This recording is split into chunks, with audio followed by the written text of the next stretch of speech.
Okay, mic check, mic check. Should be able to see in here now. Mr. Blue here, TradePhantoms.com.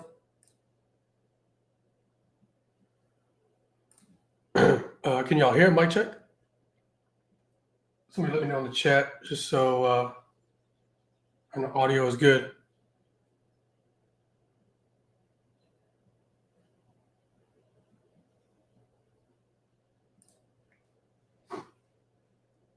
Mic is good. Cool.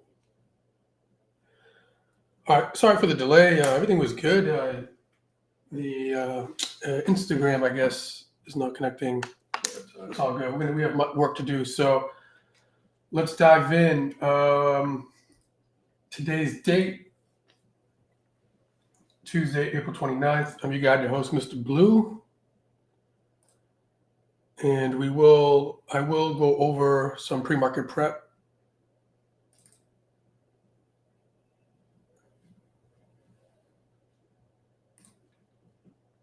For about, came in a little bit late. Well, getting the situated with the technicals here.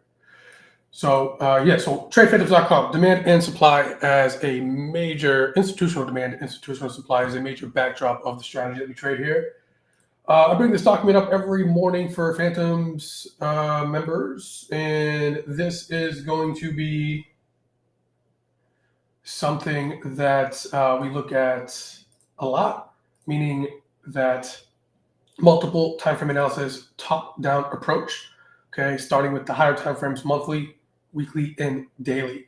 And that's important even for short-term trading, as you will find. So super important there. All right, I do have a color code system here, just so we know kind of what time frames we're looking at. Orange is going to have to do with, or is going to be the time frame that is associated with monthly time frame.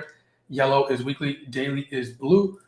This is a document that members can download. Just pretty simple, basic candlesticks here, but location being most important.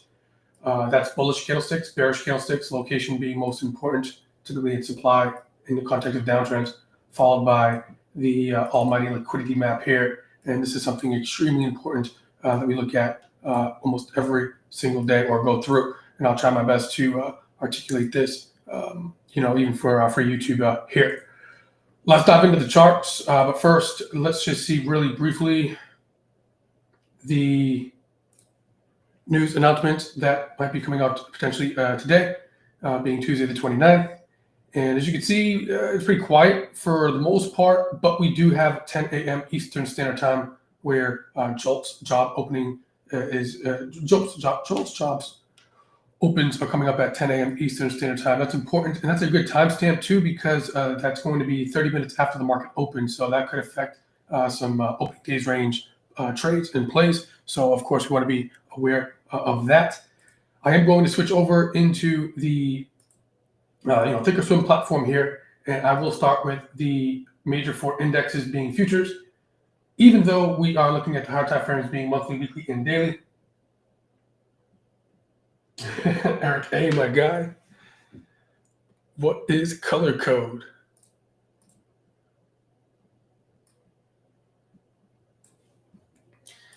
Back from vacay. All right, so I got the S&P futures upper left, Dow Jones futures upper right, NASDAQ upper right, Dow Jones lower left, Russell 2000 bottom right.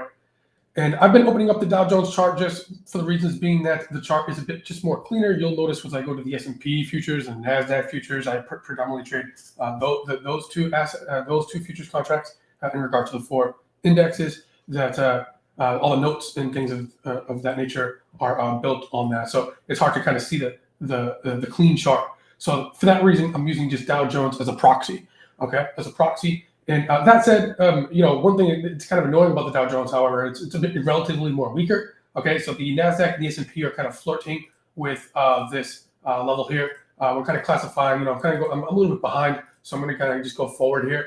But okay, great, we have this big drop, and then on the 4-9 bar, kind of a tariff bar there where Trump outlaid that the pars and tariffs. I'm sure everybody knows that already and is sick of hearing that. I get it, but we haven't really broken out from this candle here. So we put in a low a couple days before that, April low on Monday afternoons in Phantoms. We do kind of weekly prep session that kind of went in detail regarding a couple of things in regard to the higher time frames. So I'm just kind of pressing forward here. So we have that low there, great.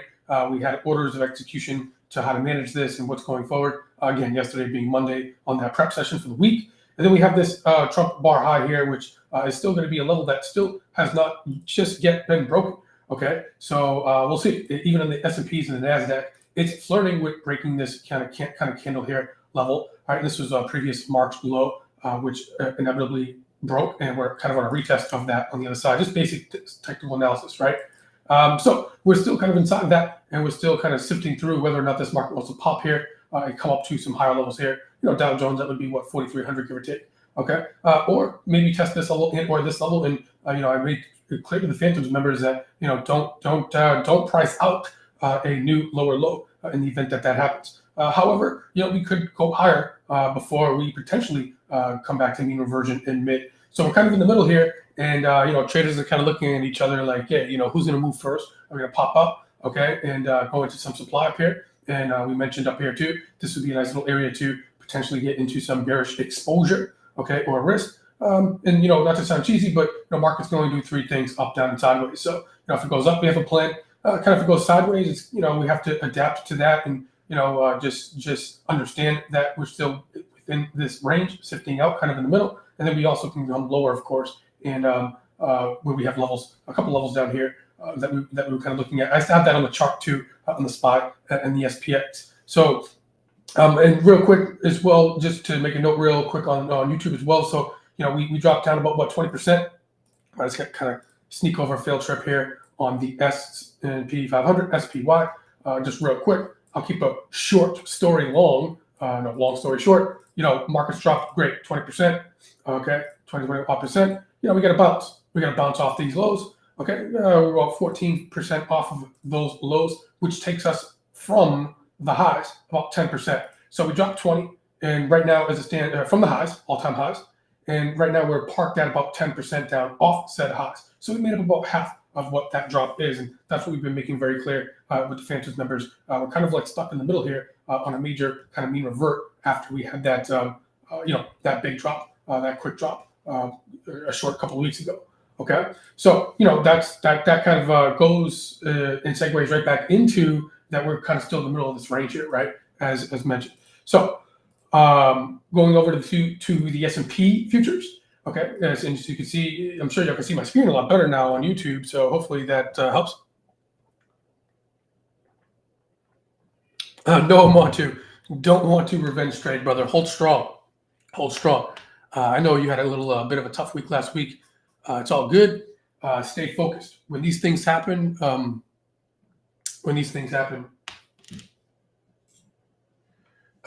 strong. When these things happen, make sure you become even more disciplined. Okay. When you're having a little bit of a drawdown, don't drop your guard and get more reckless, or don't get reckless at all. Become even more stoic and more disciplined. Okay. And that's the best way to work yourself out of kind of a little bit happens to every trader, every good trader. You're getting a little stuck, maybe not seeing things, maybe you got stopped out, maybe, or something that, even your A+ setups are not really following through as much, right? Market's choppy, what have you. And so become even more disciplined and more stoic to get yourself out of that. Okay. When your setups really start to open up and start to run, you will forget about those little small losses and drawdowns and maybe some mistakes that you've made. But make sure you are taking account of the mistakes that you make in terms of execution. Okay. All right. Stay good. I mean, stay disciplined always in this business. Don't let your guard down. All right. That's my little 2 cents there. TED Talk. Thank you for coming to my TED Talk. Montu's a valued member at Phantoms, been around for a long time, so just helping my brother out there. So S&P futures, as you can see, it's kind of hard to see, right? All these lines and levels. Okay, great. So this level still here. Here, we are a little bit. Here's the tariff bar 49. Okay, we are a little bit above that. We've been closing above that too, right? And as Montu was even mentioning, I think in the other chat, mentioning how this tariff bar 49 is kind of giving out a little bit here, but not very strong, right? So, yesterday, if I look at today, obviously we're down. Okay, futures is down, 0.5%. Okay, we're still in yesterday's high and yesterday's low range. Okay, so it's not really breaking anything just yet. I mean, of course, it's still super early. It's only 9:11 a.m. Eastern Standard Time. Friday's close here. This was where we had a we had a close above there, right? And yesterday was kind of a bit of a doji bar here, right? We have a wick higher, wick lower, open, close here. Okay, so this is going to be pretty interesting because we could drop down a little bit. I got some calls that I got from yesterday, just kind of like a mid kind of swing trade for this week. We'll see. I'll talk a little bit about that as the market opens. Okay, high, low, yesterday's high, yesterday's low. I'll drop down to the 60-minute time frame as well to go get the Globex straps. Okay, but while I'm here, real quick, we do have this daily daily low right in here that from Thursday, with last Thursday comes in at 424 Thursday. Price point 5355. Okay, we have the September low retest. I did a whole session on retest levels yesterday. Kind of we were talking about that. Okay, but just know that if we do drop down, just be careful because this is we got some intermediate demand, small time frame demand, kind of albeit on the 60-minute, 30-minute. You'll see that in a moment. Okay, but just know where you are location-wise. Again, we're in the middle here, right? So the higher time frame demands are going to be lower down in here, and the higher time frame supply levels are going to be higher up here. Okay, so I'll drop down to the 60-minute time frame in a moment. And but before that, here I switched over to the Nasdaq futures, the daily time frame, almost the same thing, but we have zooming in here. We have a daily high here yesterday's high, yesterday's low here. Nasdaq down about 0.68% right now, but again, still inside of even Friday's candle. Okay, so yesterday was fairly inside day regarding futures, inside bar. So again, a little bit of basing here as traders are trying to sift out whether we're going to be popping up a quick little new high here, or if we're going to be pulling back, which either way could happen. And I wish I had a more edge to tell you more probability of one way or the other. We're going to go through VIX and go through the process. But all that being said, with being in the middle, if you will, we talk about three major things at Phantoms, right? On top of institutional demand and supply: location, condition, and structure, right? Location-wise, we're in the middle, right? All-time highs, right? We're 20% off of that, okay? We rallied up halfway through, and we're only 10% now off those highs, as mentioned. So we're all in the middle here. So I hate to say it, but we can kind of we can slap either way here, okay? So we have other tools that we're going to be using to help give us some edge and probability. Before I go on to, well, let me finish one thought here first, and then I'll go over to the advanced stuff there.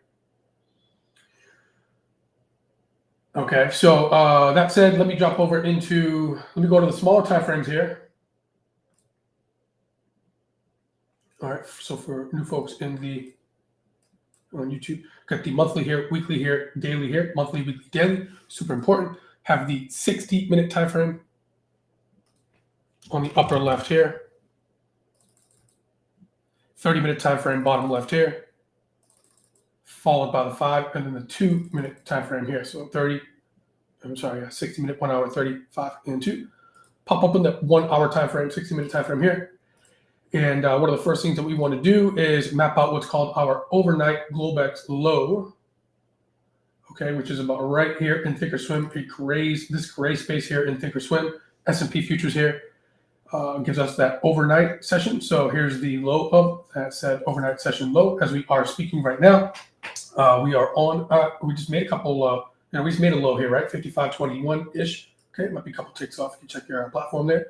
Okay, I know Joseph Sobasar looks like he's painting bars lower here and is catching this little bit of a short here, which is good. Great.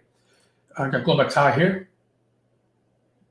And one of the first things that we want to look for here after we map out our Globex high and Globex low is institutional demand below said Globex low. So if I look down and left, we have this level here, okay? And there is a level of demand here. Don't get me wrong, okay? However, this has been tested from this level over here, okay? So this is basically Friday's kind of session, if you will. And we had a little bit of a rally up. Okay, so that's Friday's low right here. So you might want to make a note of that. Friday's low in S&P futures here, 54.8025.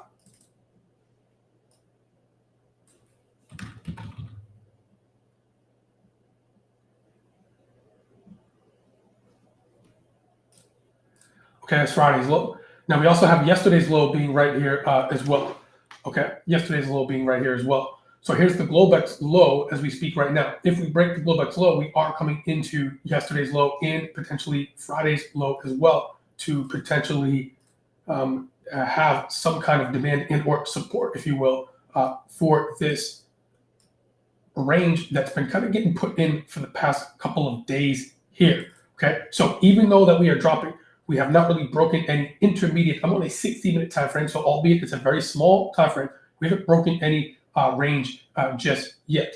Okay, so my phantoms that have been trained will know if you are short as you're coming down lower down in here. What are we going to be doing down here, team? Okay, we are going to be buying to cover. Okay, we're going to be buying to cover. Just delete that there. Okay, buying to cover, and this could also be a decent area. Okay, for a buy to enter what's called Globex trap bullish. Okay, now I'm going to put an asterisk on this, meaning that this is going to be a bit more aggressive. Okay, as this level has already been tested a few times here. Okay, meaning this level over here to the left, tested right there yesterday. Okay, so it worked out beautifully yesterday. So this was called a G trap long. All right, asterisk aggressive.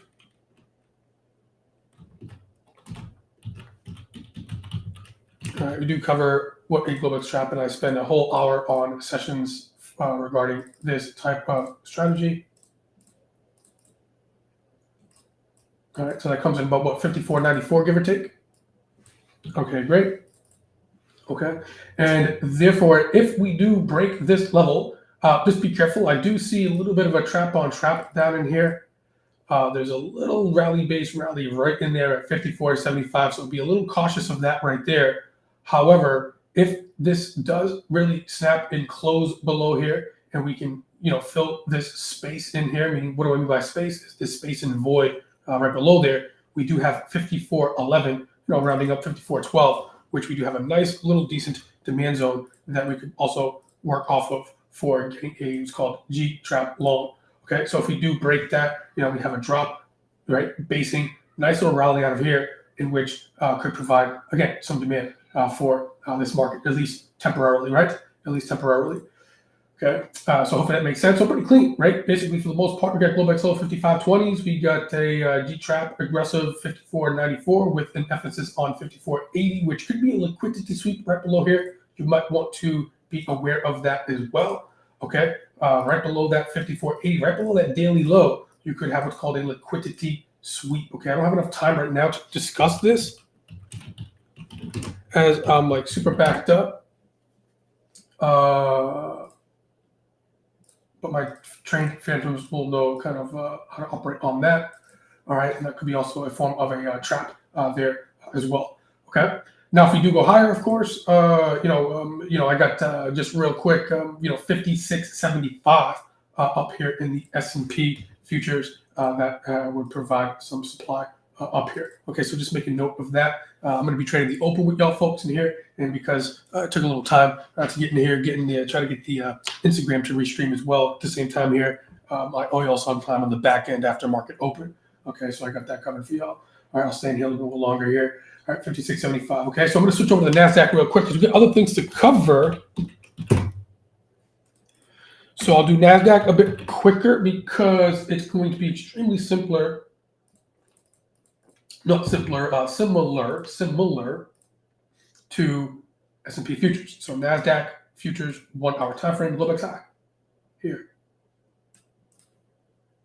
Globex low here. Okay. And yes, we have the daily low. We have a couple daily lows here. Yesterday's daily low right there.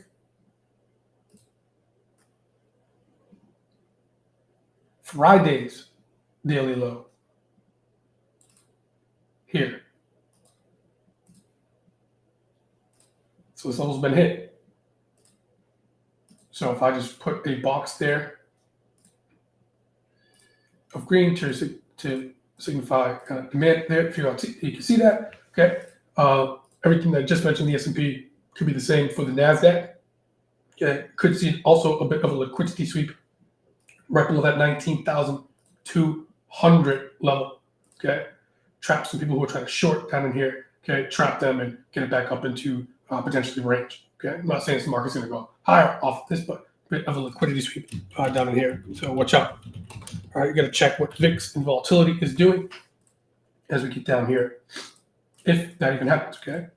All right, so G-trap long down here. And again, if we break that, okay, we have 18,000. Might want to put a note on this, 18,830.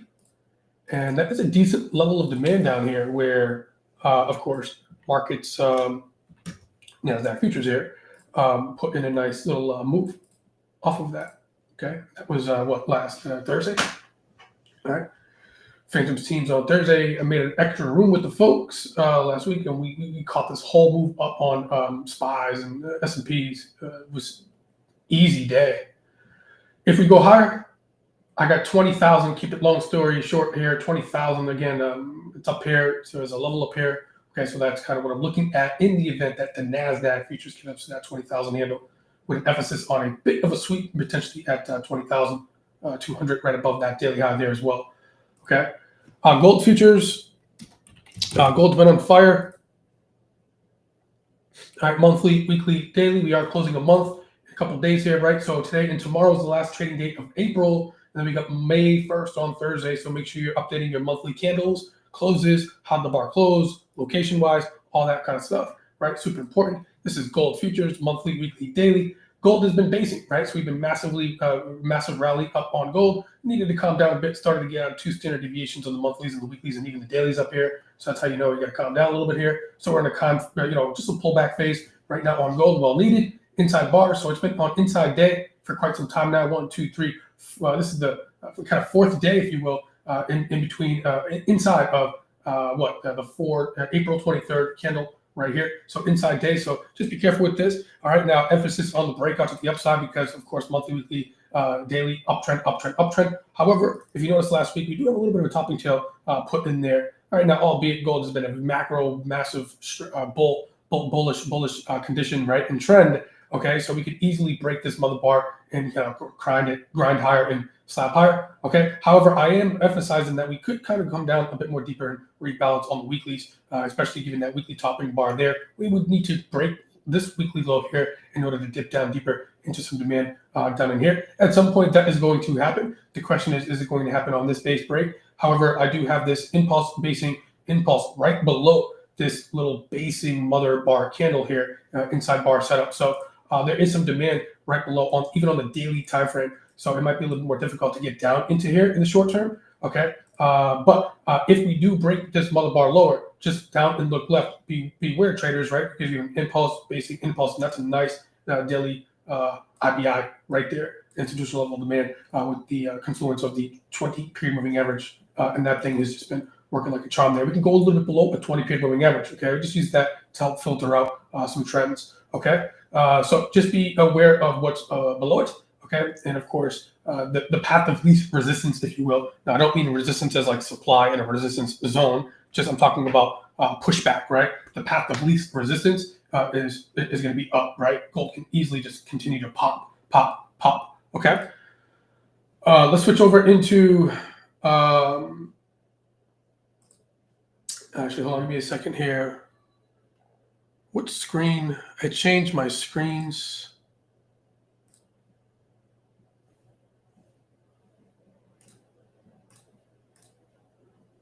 Oh, no, I got it right. Okay. I just want to double check. There we go. Okay, so apologies for that. All right, VIX.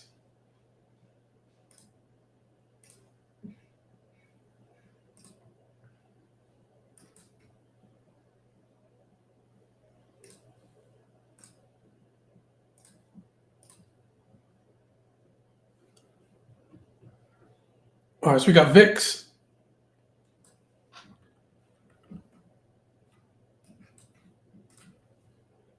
Volatility index, 30-day implied vol of S&Ps. A lot more to this, but VIX up, market down, VIX down, market up. So this morning, just as we speak right now, 5 minutes before the open, VIX is up about 2.5%. So that's something there. Mapping it out, of course, we're not going to be looking at demand supply on VIX. It's more of a volatility gauge. However, I will say there's a lot more to the VIX complex there, volatility complex. But we'll map this out on the high time frames, and we want to map out on the small time frame tier 2. I just map out the overnight high on VIX here. Okay, overnight low on VIX here. So, and I like to track the VIX, keep track of VIX. So if VIX up, market down. If VIX down, market up. Again, a lot more to that. All right, so we had a little bit of a spike. Okay, as futures are down a little bit more, right? They just, futures took a little bit of a spike down. Again, didn't break any structure or anything like that. We got VIX spike up a little bit here. So if VIX continues that kind of throttle up, okay, that could be a bit more bearish for the market. Okay, at least for the open, right? If we fade this and come lower and calm back down in VIX, that could be a bit more bullish or an uptick for the market, right? Spies.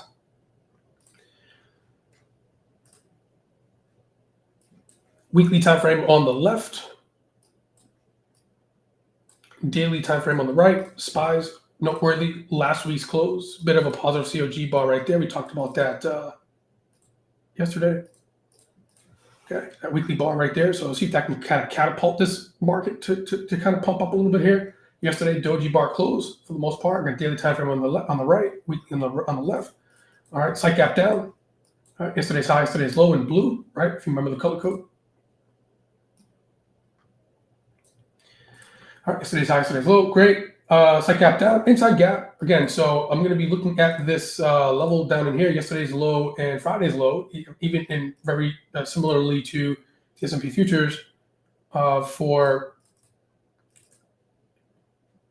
see, I should say, if this market is going to snap or break that, right? So we can easily come down and retest, right? Yesterday we almost retested yesterday's low, and then we found some demand, and the market's kind of pushed up off that, right? We got some open space above here, okay, unfilled gap. So today and this week is going to be fairly interesting here. All right, Qs. Let me go to SPX. So slight gap down. We're going to be opening up about roughly, probably around the 55.05 handle. We have this thing called option step that we look at. It's a bit more advanced, but let me just take a quick peek at this. This would be hard to explain, at least for right now. 2 minutes for open, but 55 handle.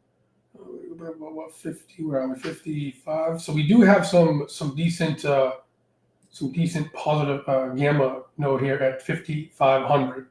Okay, so when this market opens, I'll explain a little bit more about this. But markets are coming down into what's called a positive gamma node in regard to options. This is SPX. Okay, so when this market opens up, I'll reference this as well. I just want to see what we were opening up into. And when I get caught up a little bit here, because that bell's about to ring in about 30 seconds, a minute here, 60 seconds. I'll get into that a little bit more there. All right, we just went over SPY's Qs.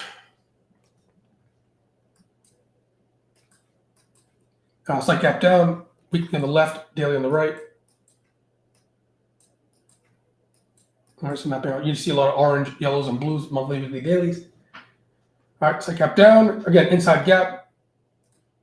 How is this going to respond if and when we get down into yesterday's low? All right, we'll go straight to the FANG here because this market's about to open. We got Apple.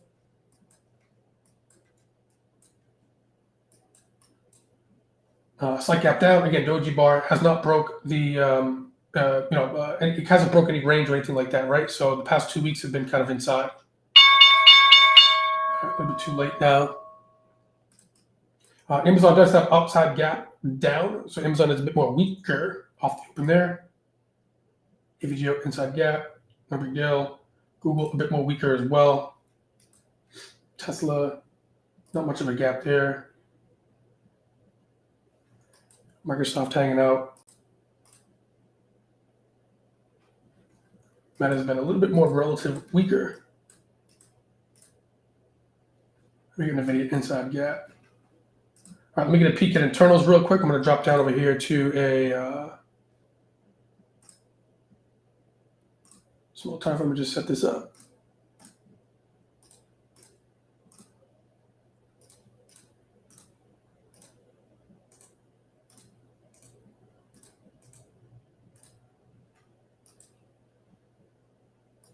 All right, daily on the left, 30-minute in the middle here, 2-minute on the right now. All right, just hold them here real quick. Let me pull a daily VWAP for today so far. Just hold them here. All right, so slight gap down in the middle, okay, in the middle of yesterday's range, so be cautious, right, be patient. Let's get some internals real quick. Again, VIX, a little bit of a spike real quick, fading that just a little bit there very early in the morning.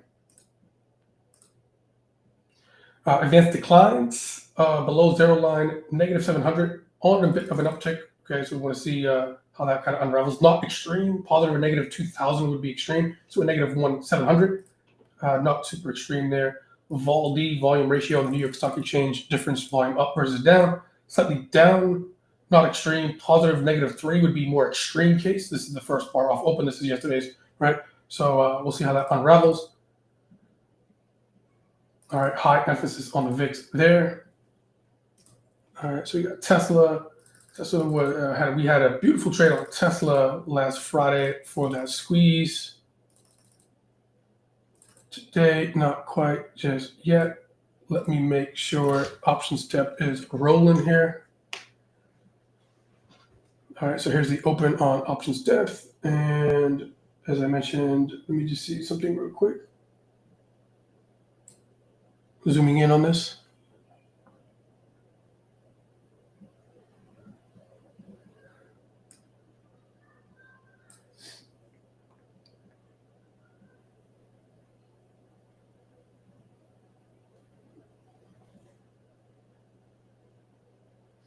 Again, we get the 5,500 with that blue gamma node there. So that's going to provide some demand lower on SPX.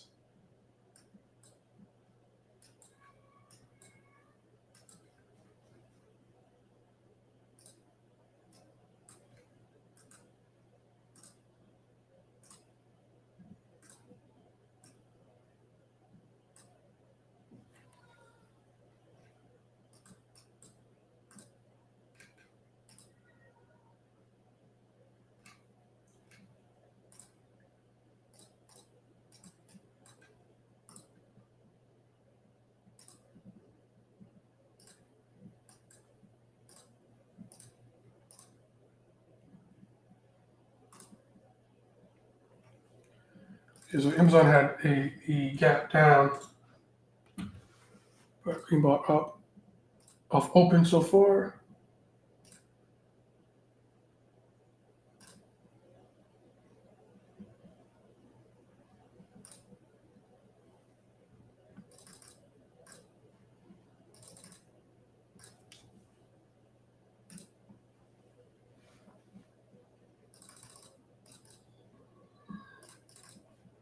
All right, Google's showing a bit of somewhat relative weakness just this morning.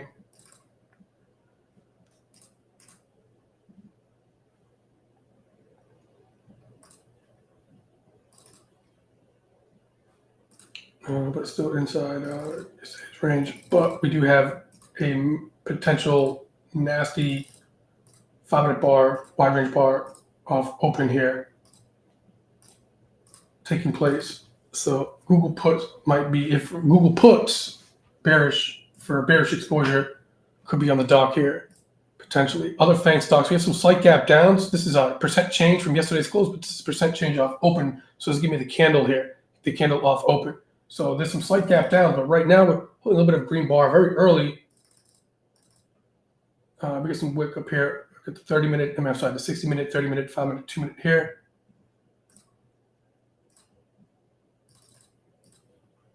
So I might be a bit patient. We'll see if we could still hold this level. This is in the video, by the way.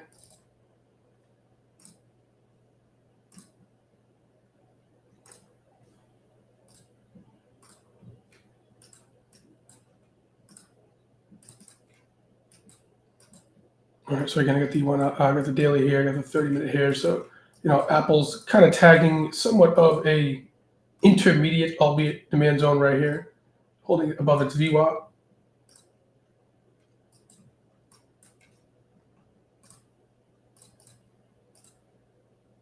Broadcom.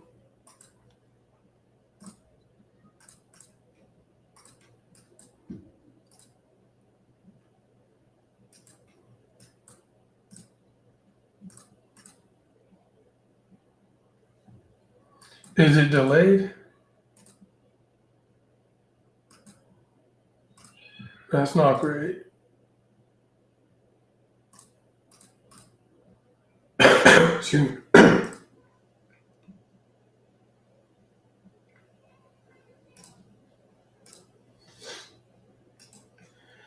Be patient off this open, folks. I mean, be patient all the time, but this open, I'm just letting y'all know through experience, location-wise, little challenging. It requires a bit of some patience here, given the location.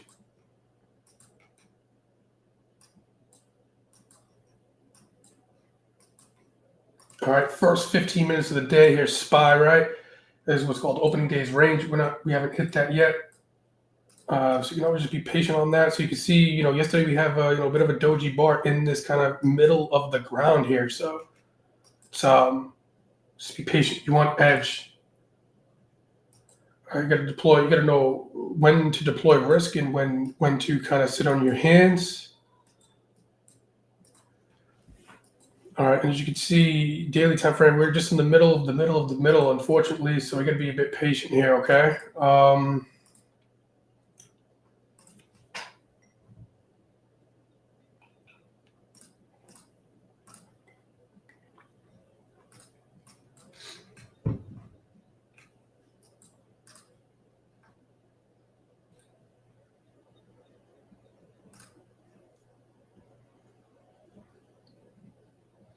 All right, and as mentioned, we get this 5,500 positive gamma node here on the SPX.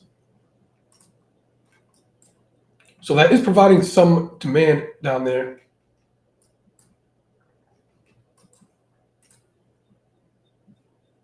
This is a GEX spot.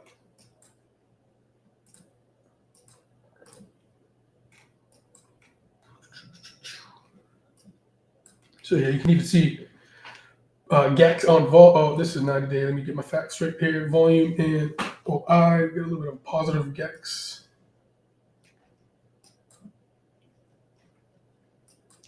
Bit stabilizing.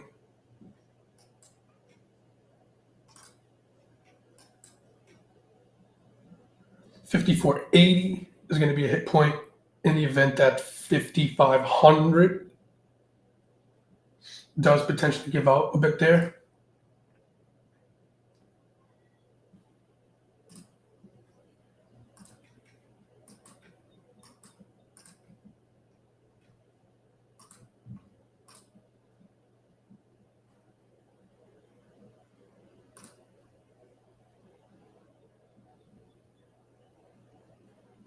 Blessing.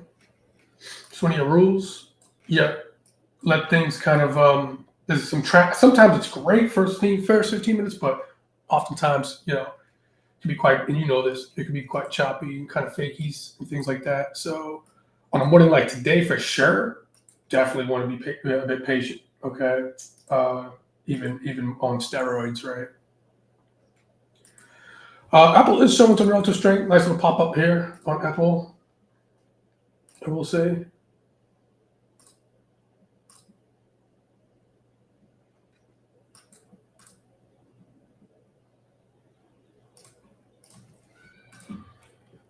JP Morgan. Nice little base on JP Morgan, I can already see. So in regard to these monthly candles, we're about to have a monthly close. This is a nice hammer bar on monthlies over here. And we got some weekly supply up here. We got some levels here, but we have a nice little positive COG close back close above the 20 p.m. Oh, weekly time frame in the middle here. So this could be a bit of a daily base break here on JP Morgs.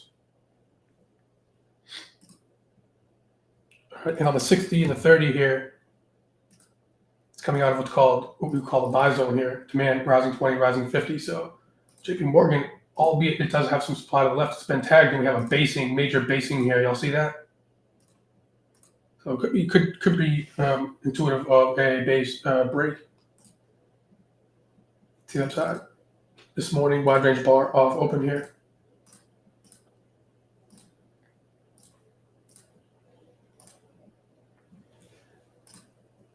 So it's trying to. So it already hit this level here, pulled back a little bit, and we've still been on a couple days here basing. So we'll see. You need enough power and volume, right, to pump that up.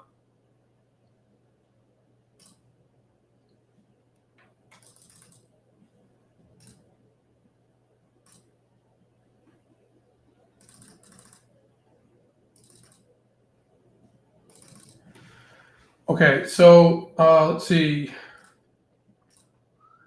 VIX, for what it's worth, I know we do have news in about 20 minutes. VIX is off its lows there.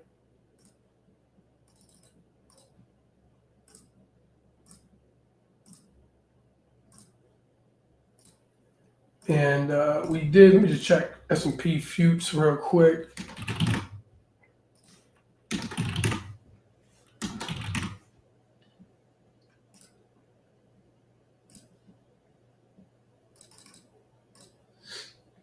Off that Globex low.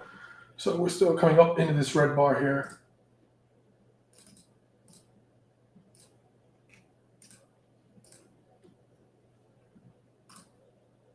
Apple's holding bids for now.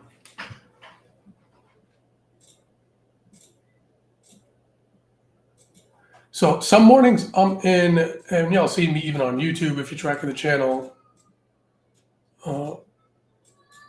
All my phantoms know. Some mornings I'm in a couple minutes off the open. Some mornings not so much. So these are one of the mornings where I'm not. Google fall through lower if anybody snag those puts or bearish. It's had relative weakness this morning. Still sound like Kermit the Frog.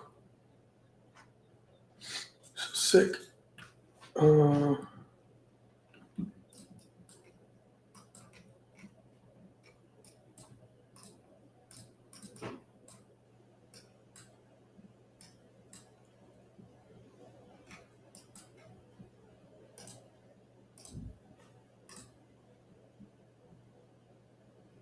530, where we have 15 points. So wow, 55.70. What is that? That's a big gamma node there. 55.30. The bulls are trying to take over here.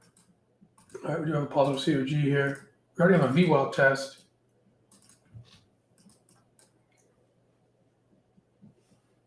All right, FANG slightly improving here. So this would be the opening day's range here. So if you want to take a pop out of here, get some long calls.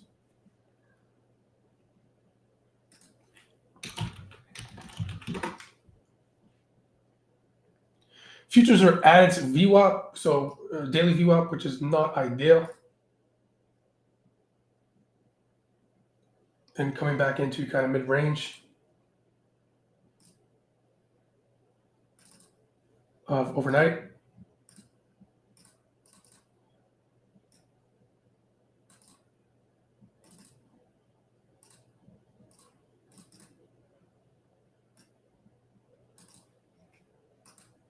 All right, we're just trying to give us a little something here. For the bulls, I want to see VIX off lows here. Off highs. All right, and it is. Now we have news in 15 minutes, okay? I'm going to pull the trigger on long calls here on SPY. So we'll just do 0 DTE here for now. And let me see. I'll just pick up the at the money's at 45 Delta 551 strike call here. 551 strike long call. All right.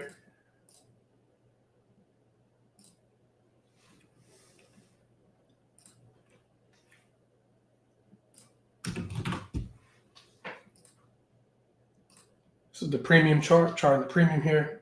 Go for about $1.83. It's about a 45 Delta, give or take. Basically at the money's here. Okay, so we get long these here.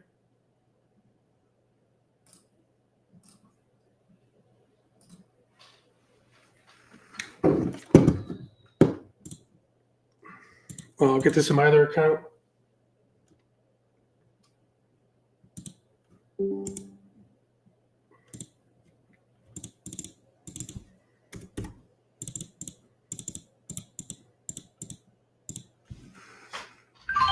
Okay.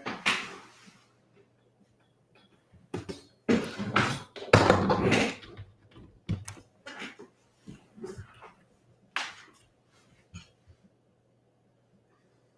right, so there's the matrix dome there. Got along those calls.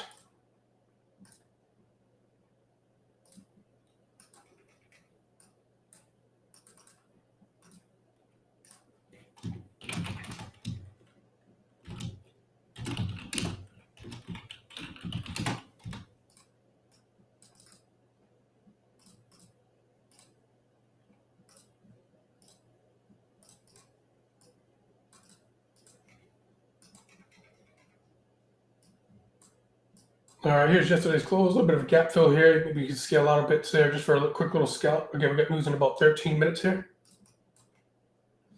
All right, so what you can do is put some limit orders up on this. Right, I got a 185 fill on this, so we could sell some here. Put a limit order. This is the matrix dome, whatever you call it. Okay, maybe sell some here at 250 here. Take a quick little scalp. You know, $2. All right, just got filled. Y'all see that? All right, so TP. TP means take profit.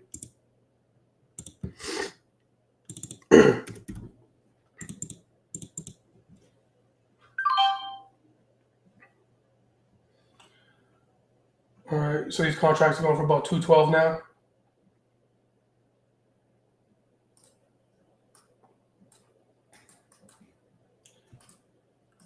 All right, so we just TP one here. TP Timmy one, TP Timmy.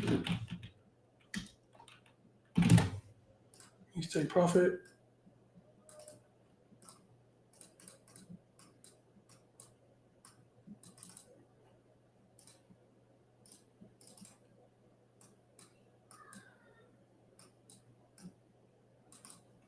Yep, news at 10 Eastern.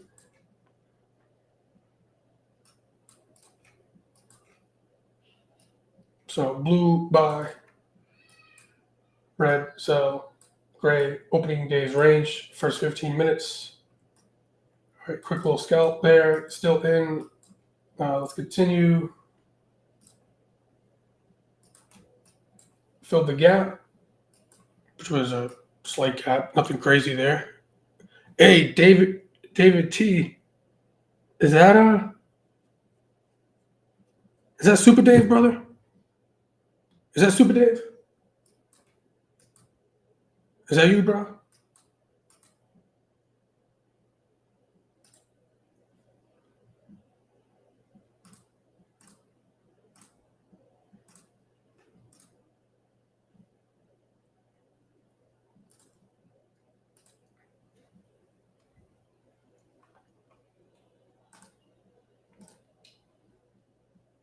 I saw your email, brother. Good to see you. I'll hit you back, brother. Hopefully you're well.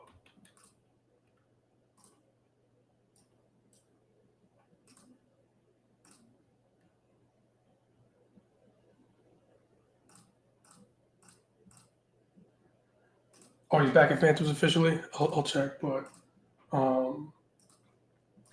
let's see.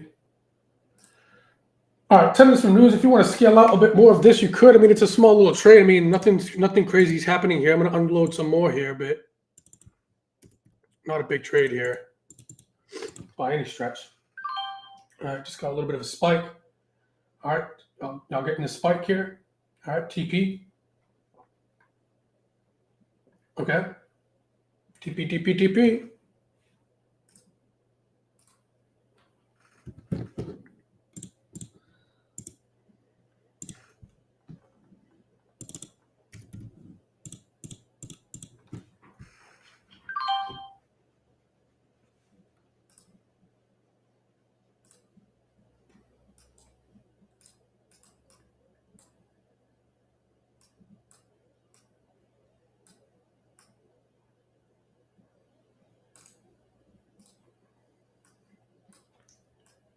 Okay, so we got news at 10, right? So we've already took a quick nice little scalp off open. Spies.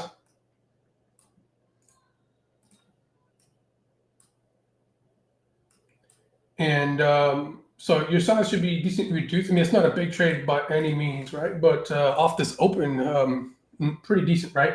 So you can put your stop loss at break even. Okay, I still in this little smaller account, my public account here, it trades a bit more smaller, but put your stop. You can put your stop loss at break even. You hear me, right? So my personal fills were about like 180, 187 ish, or 180, 186, and then 187. So you just protect yourself a little bit there. Okay. In regard to the news. All right.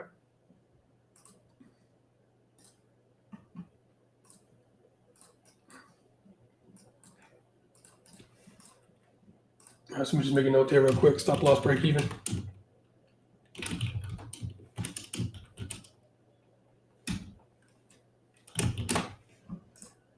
So I'm managing this a bit more aggressively just for the fact that everything that I mentioned, everything that's what I mentioned.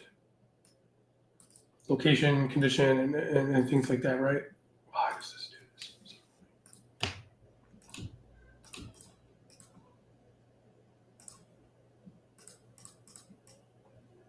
this? I'm not wasting time on this BS.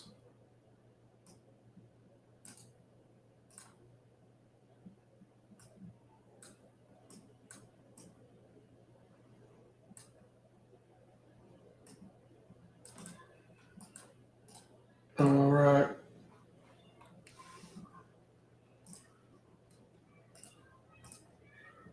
Let me just check. Let me just check VIX here for a moment.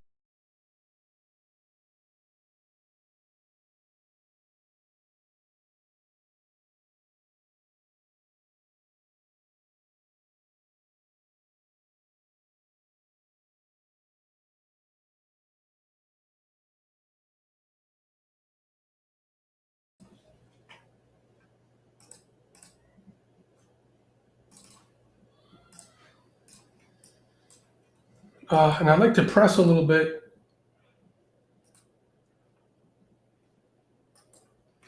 Apple, nice little fall through here, approaching yesterday's high. So you might want to get some there, TP some if you took that bullish.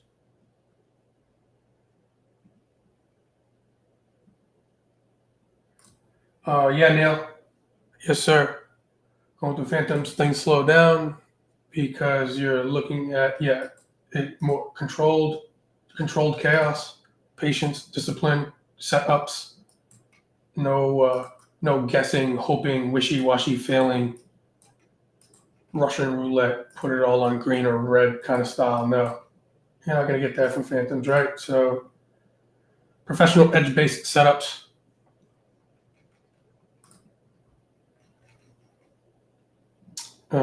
Emphasis on cutting risk, cut when wrong, ride when right.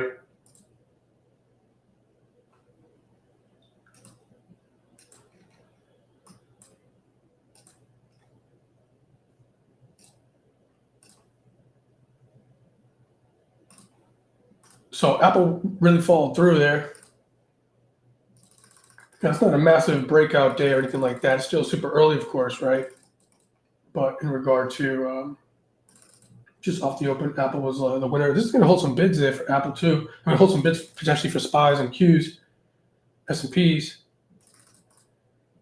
MSTR. Trying to give us something here. A nice little positive COG2 on the 5 of the 2 minutes time frame. Bitcoin play proxy. All right, so I'm going to be basically, I'm out at break even over here now, right? So I'm flat on this. And if you look at the daily bar, it's only 25 minutes into the session. But even yesterday, we had a doji day. So I personally just cut this just at break even, right? So I'm just protecting that morning scalp. And we'll just continue, of course, right? So usually I'd be done by now on YouTube, but I owe y'all some time, right? And now that I'm streaming, y'all can at least, I know it's this is my first time streaming on Restream, so it's I'm sure the visuals are a lot better, right? Now it's a little bit delayed, however.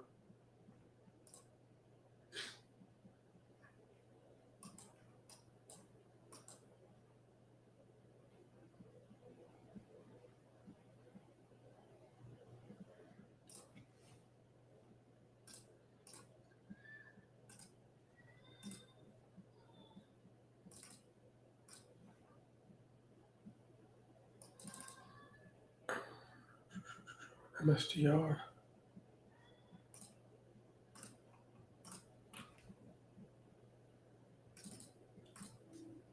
NVIDIA inside day from Friday. We caught this on Friday, which was good. Inside day, kind of basing here off the 20 on the daily time frame. So we get some big stocks that are holding some bids here.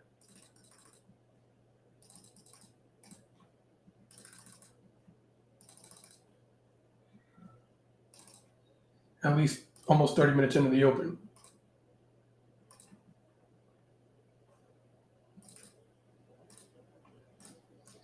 Again, VIX off highs here.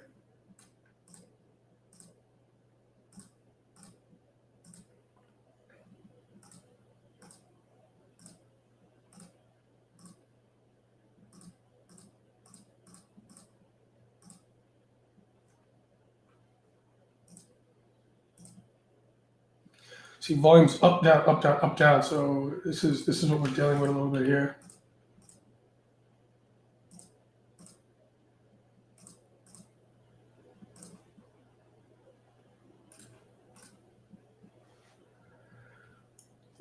So for future reference, if you're kind of waiting for some kind of catalyst here, news to pop out, you might want to write down 5570 for SPX. Again, 5570.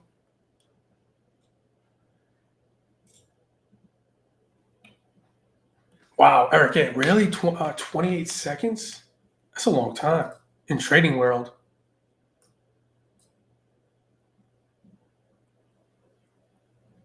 That's crazy. We'll figure that out. Pinsky, Dylan, go in and press a bit and add at this pop CG YOLO in case news does something wild. Yeah, make sure you're comfortable with the risk, Pinsky. Future go. For options depth, you count the central price where the node is at, or the blue line where the node starts, ends. So my understanding is that the darker blue line here is kind of like quote unquote beginning or end of a regime shift. So like inside of here, as we get up into this kind of darker blue, and that price is what, 5540, right? 5540. We're starting to enter into into some blue gamma node up here, and the 5570 is kind of the peak of that gamma node, right? Then we have another kind of darker blue above that. So this whole this whole positioning over here is kind of affecting the market as we come over here, right? So the peak is 5570. That's where the positioning is, but as we get up into this green green line here, that I kind of want it to come up into the actual like node itself, 5570. Now that's the thing. Sometimes you don't get up into there because it's already provided. As we get up into the darker blue here, kind of like think of this as like a zone here. As we start to get up in here, that's already going to provide, in this particular case, and I know you already know this, Mark, some supply on the market, right? As we're going up, market makers are going to be selling into that. All right, so that kind of begins in this regime shift at 55.45, and then I would classify it all the way up into kind of like the 55.70, because if we spike up, that's where that nucleus of that position is coming in at 5570. However, there's the thing too, is we have 5560, which is a little bit of a node there, but that's a tro. So there's a lot of stuff above here. That's why I'm helping protect ourselves here. As news is about to be coming out right now, and just kind of flat, at least for right now. And a lot of that is due with the location of the position. So hopefully that makes sense. But once I start to see these darker blues in here, and it's kind of creating a zone, definitely have to be alert and aware of that. And then the 5550 is the green there. That's a peak. That's a peak. So like think of it like this. This is pretty cool what they do here, where they'll give you like a 3D look. This is super cool, where they'll give you kind of like the here's the blue, right? So think of like as if we're below the blue node, and think of this as trying to climb up a hill, right? And then we get to negative X, it falls down, right? So markets really move and go through very fast the negative X, which is down here, right? So like think of like running downhill, insane, right? But then think about climbing uphill. That's tough, right? So like climb uphill, or whoosh, right? Running downhill. So getting back to this, right? Here we are. We're trying to rally. We're trying to rally. We're trying to rally here. But there's an uphill battle right above here. Now, if we get above this hill, right, this is all downhill, meaning price can easily move potentially, right, above this 55, 60, 55, 70, because now we have red, which is negative gaps up here. And so if we can get over, think of this as right now we're like the bulls are trying to climb this hill. The bulls are trying to climb the hill, climb the hill. They got to get over this blue. They got to get over this green. They got to get over this other blue on the other side of the hill. And they're finally like, we're at the peak of the hill. And then now they're looking down like, nice. Now we can go and continue to run. And it's easier to run downhill than it is up, right? So we would have to cross this kind of hill, if you will, if that makes sense.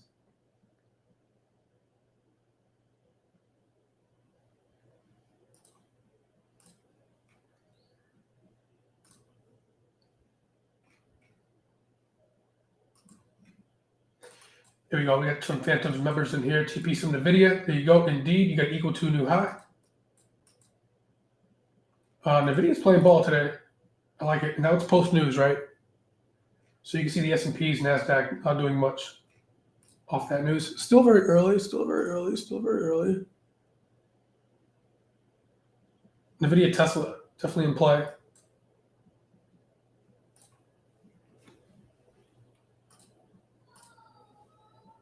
NVIDIA following through.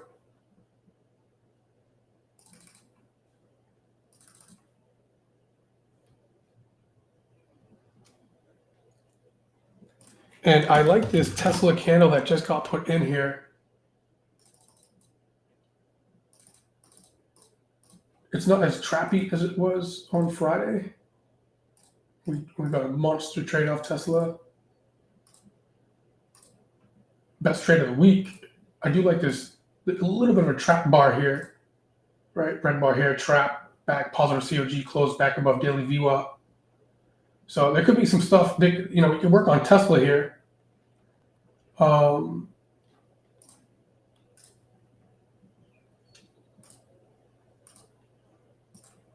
Stop loss would be here.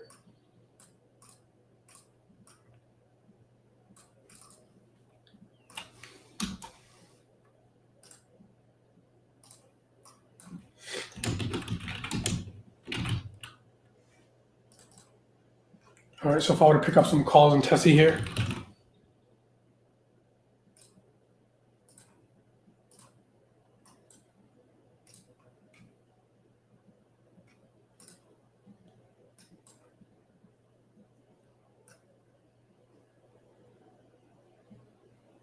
If I go like maybe look at that open interest right there. If I go to the 300 strike, even number there, it's going for about $4.45 ish.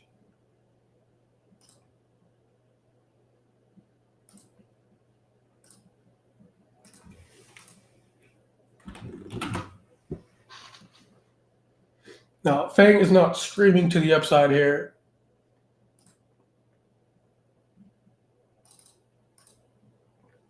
So it's probably going to be about, because stop loss is probably going to be placed around here about 295. So we're probably going to be risking about $1.40 on this. So if we were to potentially buy this at 450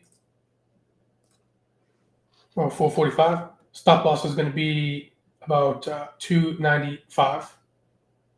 Okay, so per contract, I got to close my other account here. So manage your risk is going to be about $1.60 per contract of risk, or $162 ish per contract. Okay.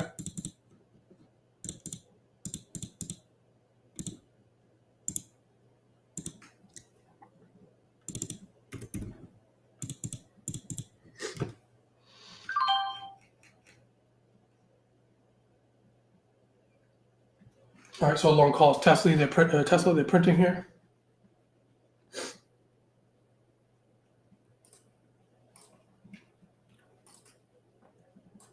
And then news is out. Markets just gave a nice little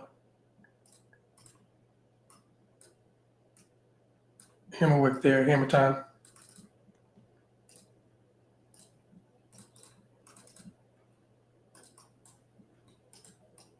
All right, so I'm aware of the news, but I trade the tape. But of course, I'm aware of the news. I'll figure that out later. Apple new high if you're in it. Nvidia new high if you're in it.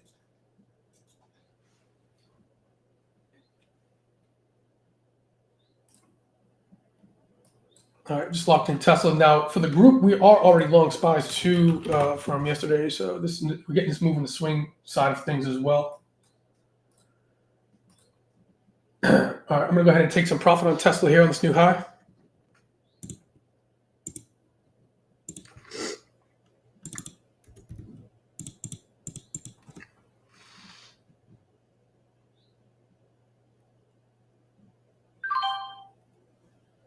Okay. And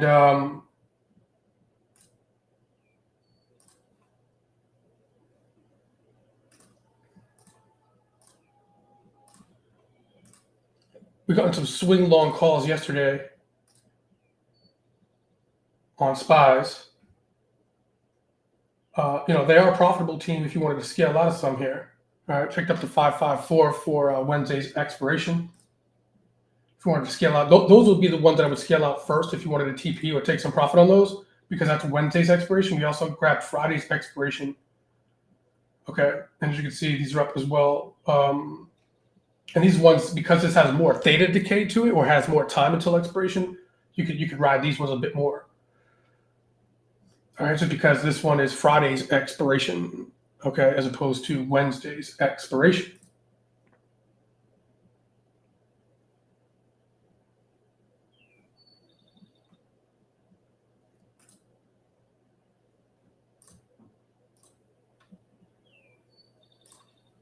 All right, VIX on lows.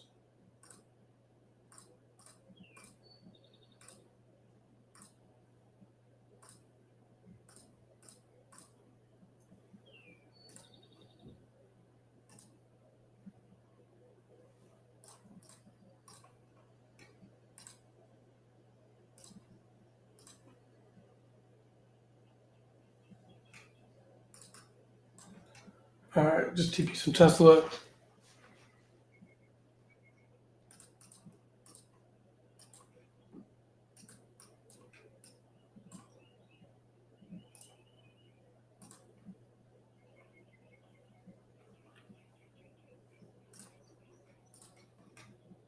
Should make a note of that.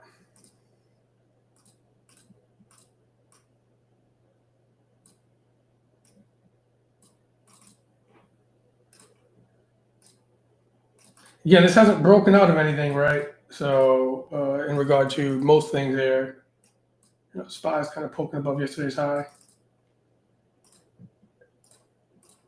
Yeah, that would be negative Gex on the other side pole.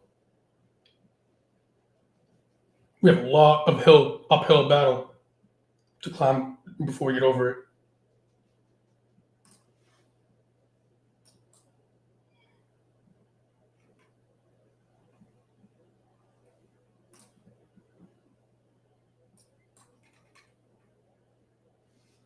Positive Gex here on Gex spot, like more stabilizing, if you will.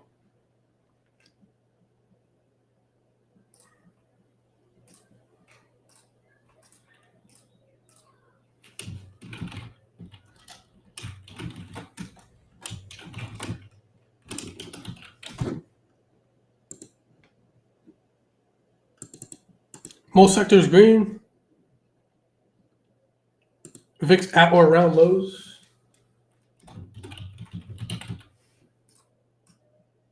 Pop up after news. Being patient.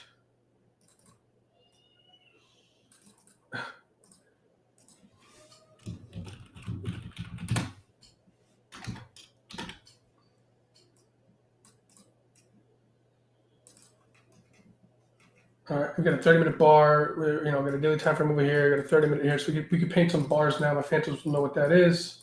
We're gonna pull a high on day view up on Tesla here, and other stocks as well. We got weekly view up in yellow, daily view. This week's view up Monday, Tuesday. We got daily view up here, and right now high on day view up right there. All right, so we're pulling back basically entry. Hopefully, I took some profit on Tesla.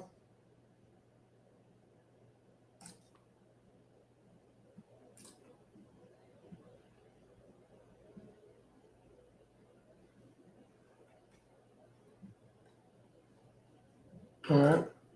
Let's pull him back. So coming back to his VWAP, see how that responds there. And let's go pull some VWAPs here.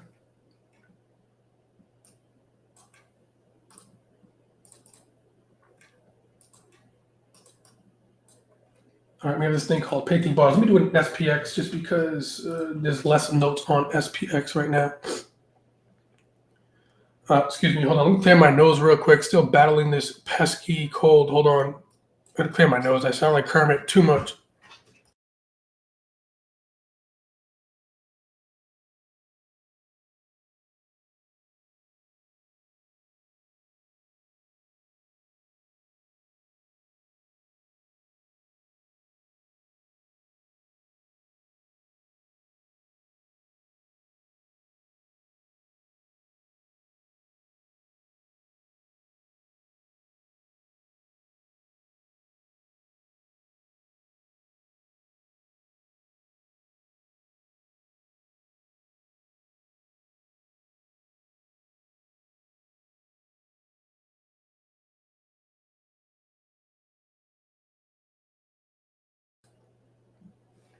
Okay, back. Back.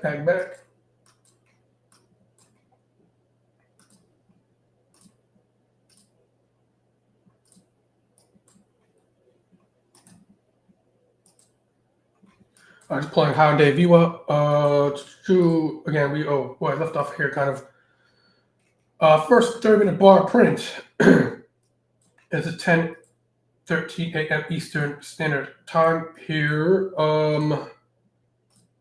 Here's the first 30-minute bar print high. We have this thing called painting bars. TradePhantoms. It's a whole thing.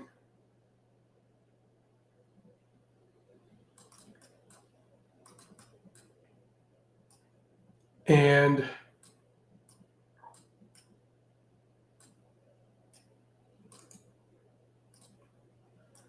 want to try to ride the right side and momentum, right? So yesterday's high being here, we haven't really done anything. We're still inside day, right? At least the first 30-minute print here, trying to work on something here, right? So, we just opened this candle up about 15 minutes ago. We already have some follow through here, right? So I had mentioned, took some profit on Tesla. I even opened up these swing trades that we kind of got in yesterday, right? We got in yesterday, like somewhere like around here, give or take. So, showed y'all that, and so we'll see, right? So now, as we continue to trade, I'm looking at, say, the small time frame here, right, being the 2. Right now, remember we spent in the morning went over some like weeklies and dailies, monthlies. We spent some time on that in the session yesterday, but keep it short and sweet right now. Now that the markets are kind of jiving, moving a little bit here. We have a little bit of some structure here, right? So we have a little bit of an impulse, a move there, albeit very small, a correctional move, impulsion, correction, impulsion. So we are on a what? Correctional move. Okay, correctional move.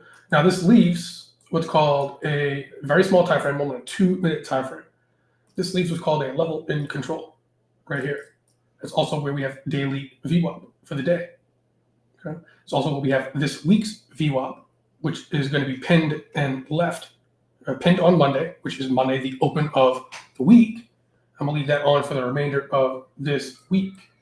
Okay, so right now we're trading above today's VWAP. We're trading above this week's VWAP, which is basically a combination so far of yesterday and what we are, an hour, 45 minutes, I should say, into today's session. Okay, but what we want to do here is if this market's going to continue to potentially trade its, say, quote unquote, daily trend, okay, we could pull back into this area. And what do we want to be doing here? What do we want to be doing here as we pull back into a level of demand with daily VWAP here, with weekly VWAP in the location and vicinity to provide confluence as we're trading above that? We want to be trading that we could build some bullish position. Now I do have to cut Tesla here and take profit on this account, which is kind of foolish here. Okay, But I'm just going to cut this because we are below the daily view up, at least for right now. And again, we're still very choppy conditions here. Okay, but this, this was, I took profit on my other account here and take it on this account here. This is kind of like my little smaller kind of public account, if you will. Still a live account, still trade live here. It's not sin, but we have the. Let me go to Tesla chart real quick. Actually, hold on. I'm at the weekly view up and give it a little time and space. Let me check VIX.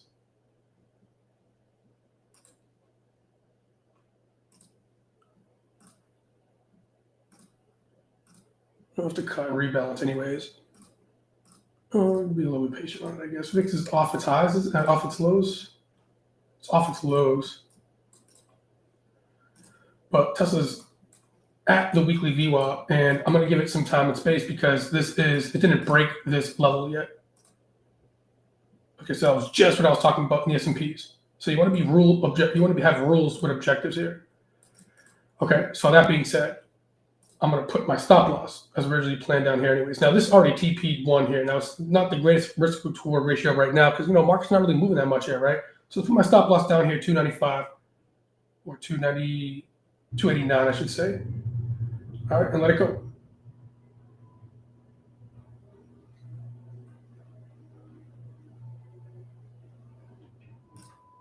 All right, boom. All right, stop loss in there. Stop loss down here, Tesla.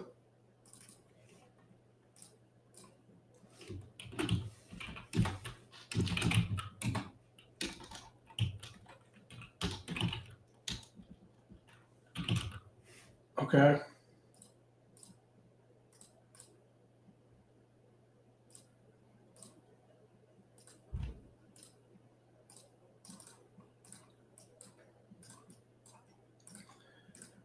So in TP, but now in a drawdown here and could stop out, but not yet. We'll see.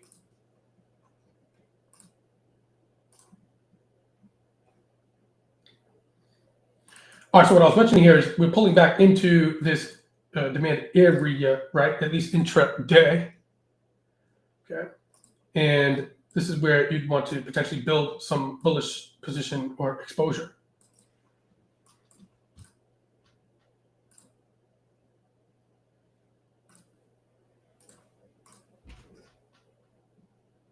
You can see this positive gamma node here is providing some supply here. All right, so you might want to be patient and let this come down a bit more here.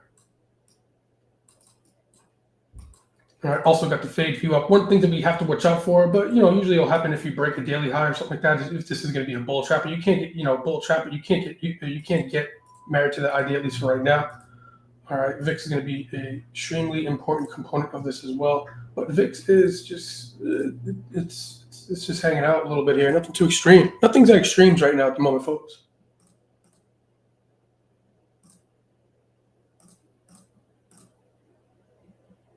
So I know we're all used to this high volatility and things of that nature, but right now the market calmed down a little bit. I mean, I guess that's good if you like that, or actually like movement and speed.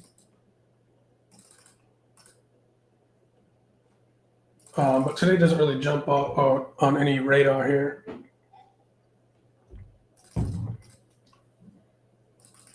At least yet.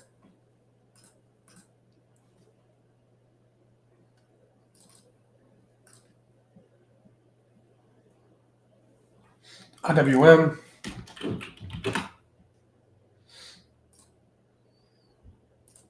Even more of a nightmare intraday.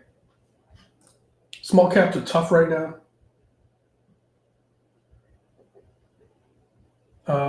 It's above its kind of 4.9 bar there, right? That we've been talking about a lot here. But again, it's still kind of just doing what the market's doing in terms of sifting out kind of its next move. Monthly, weekly, daily.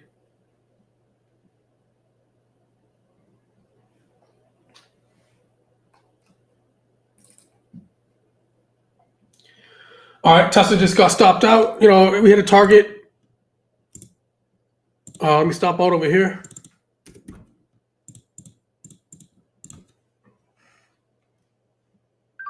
All right.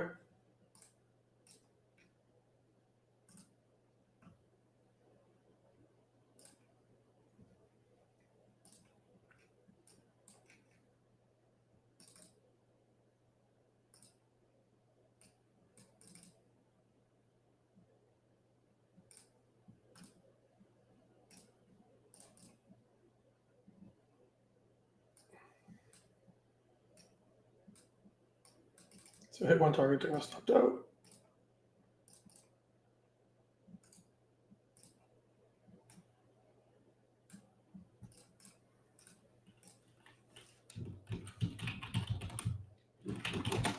All right, cool. Move on.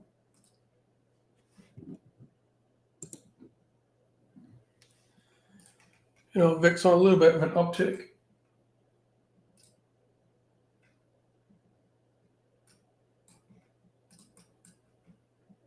Apple pulling back into Apple's doing a decent kind of intraday take.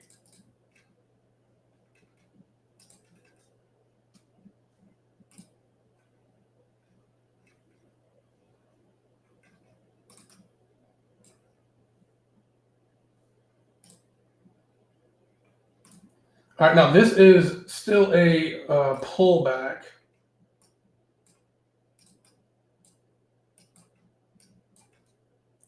Let me just switch this to a 1 hour candle here, 1 hour bar. Now in 7 minutes, we're gonna get the first hour print. As you can see, we opened here, we had a high here, and we still have about 7 minutes to close this candle, but right now it's a wick up here. So again, this candle right now, as we speak, it's kind of rangy here, right?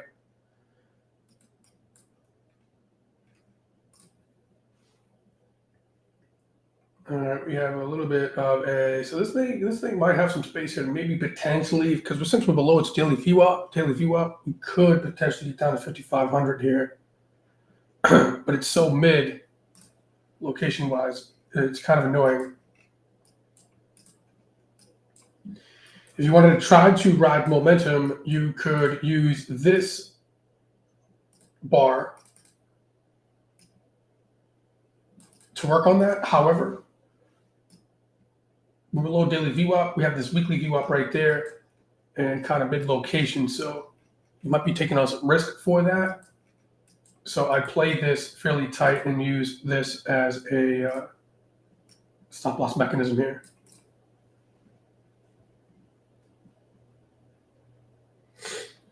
All right, so if we were to do that, if I were to get some long puts here, sounds buys. Again, playing it tight. If I were to pick up the maybe like the 548 strike,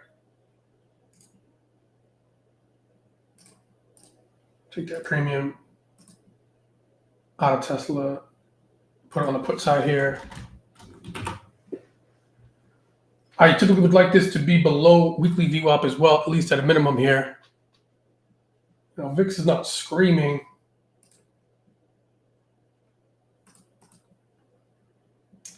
And again, this hasn't really broken any structure on the small time frame, but it's fixing to here.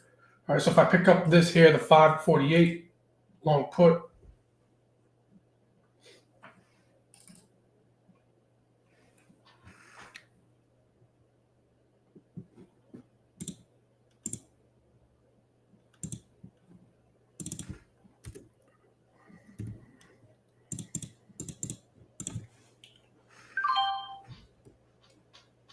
all right. Again, stop loss, this SPY's stop loss is going to be, I do not like how it's right on VWAP and it's coming into a green bar from prior bar. So, I went light size on this and playing this extremely aggressively. Probably could have easily passed on this trade, at least for right now. All right, but we'll see.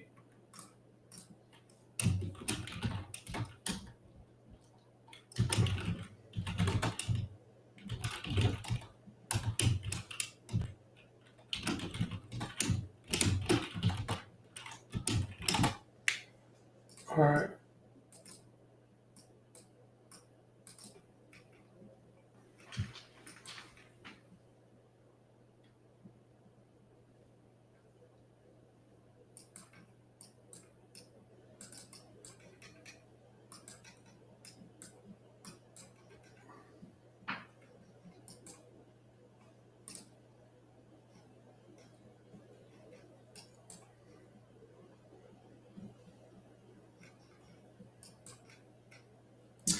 Yeah, I'm trying. Let's see if we try to get it down to fit Mark. I think that's Mark, my boy Mark Wahlberg. See if we try to get it down to 55, man. SPX.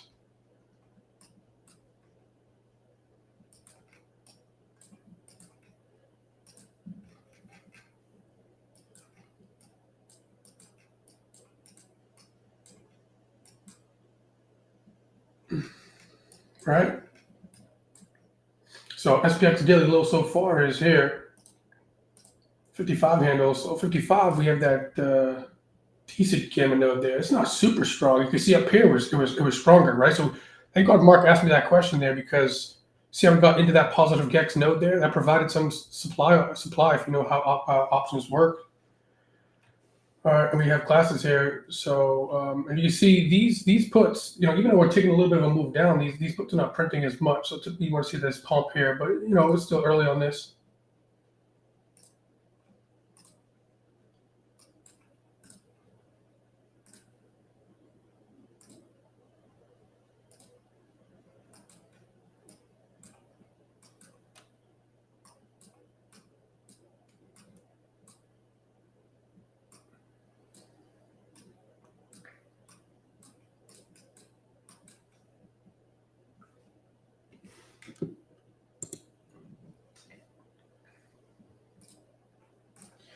And folks, just real quick, it's always what you need to do as we approach a 10:30, which is going to be a candle close on the 30-minute and the 6-minute bar, is remember when markets are like this, always take a moment. Always take a moment to pause and go to the higher time frames. Now, I'm just going to the daily time frame real quick. There's less notes on SPX, I believe, right?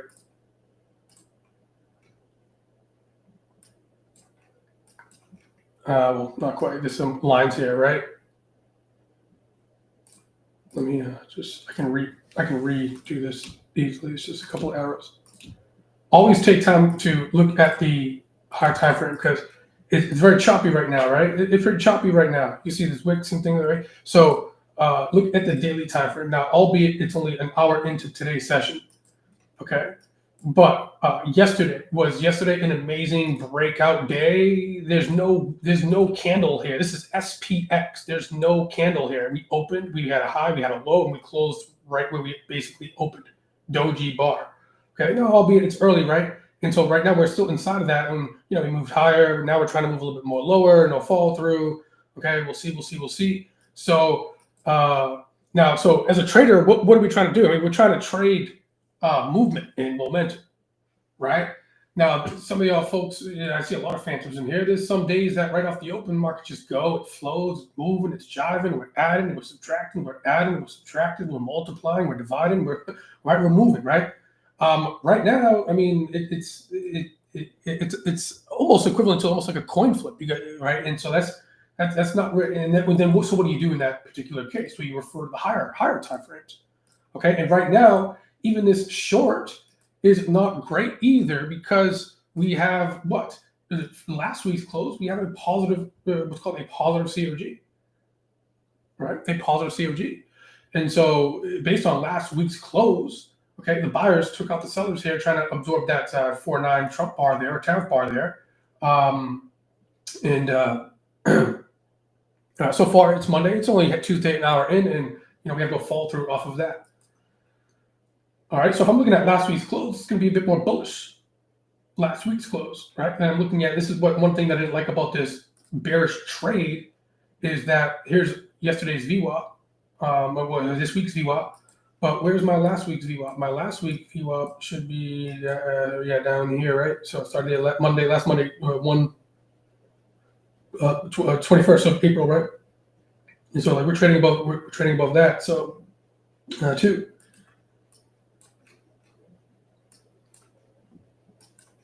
So on a microscopic view here, we're getting some chop.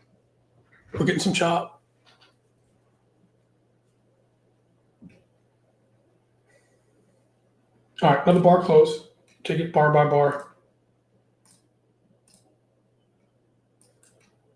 So the 1 hour is officially closed, and what low, high, closed in the middle. Ugh, annoying, right?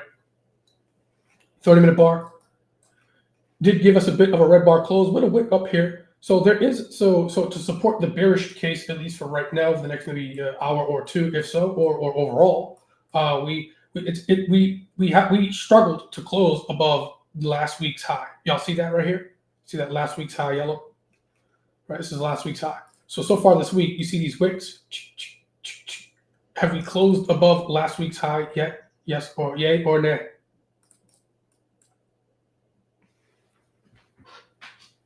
So a lot of mixed signals, right?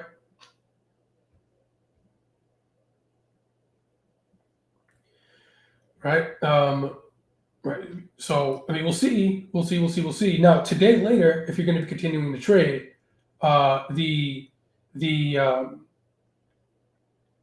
if we do begin to get some closes above this last week's high here, right? I'm talking about like solid closes, like green bar close, stamp, flag, bullish flag, not a flag pattern, like a flag conquering, right? A level. The bulls came out and closed above here on a 60-minute, 30-minute, what have you.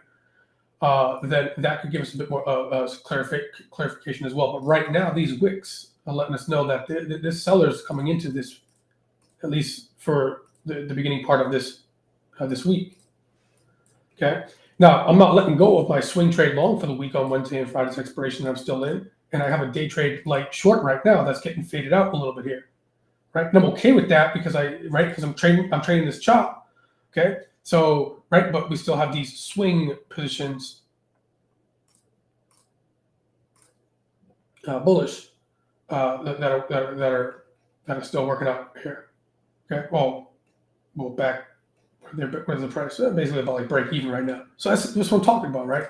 So it's like went long in the morning, T pizza. Now I just went slightly short, not married to that idea at all, just for the day trade. That's getting faded out. Some swings here, long. So it's like move, right? It's like market move. Right? There's only so much that you could do. And then looking at these candles on the daily time frames, at least on SPYs and Qs, right? We need to move out of here. Okay, but it might not. Today might not be the day. I'm going to take a small little break here real quick. I'm not going to be done for the day with y'all. I'll see if I could battle this out a little bit. It's not the greatest conditions, I will say.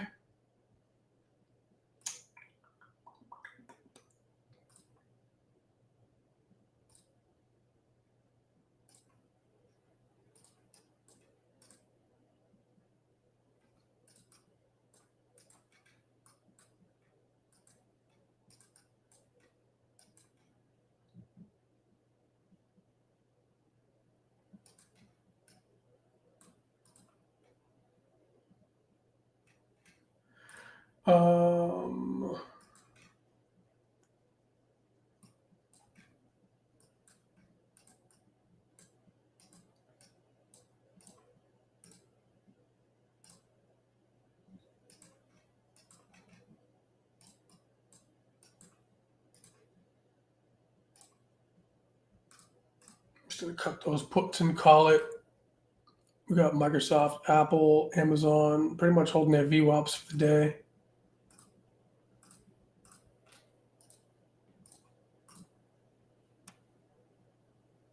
We got negative GEX above here. So I'm going to cut these puts.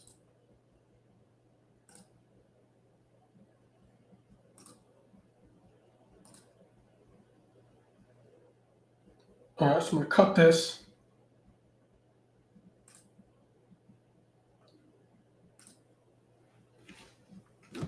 Cut that there, cut that here.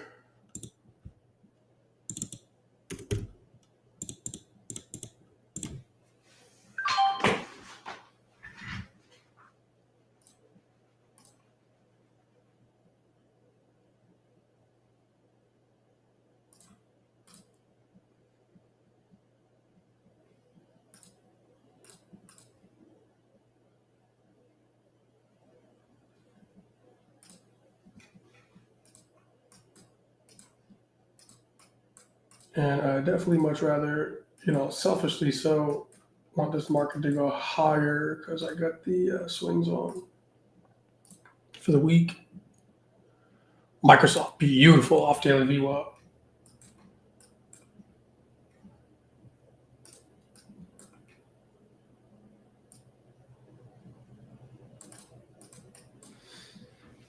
All right, nice print here. I'm liking this long call.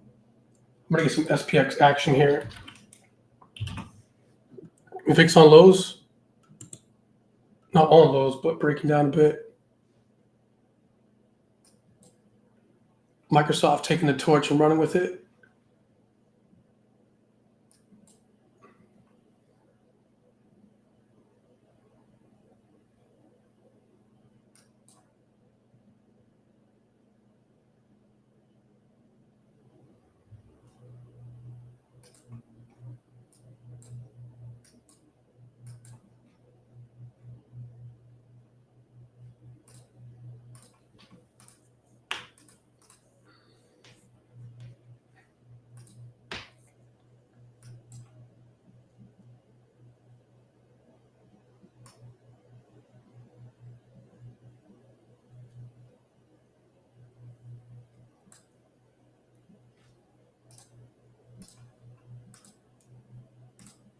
See VIX.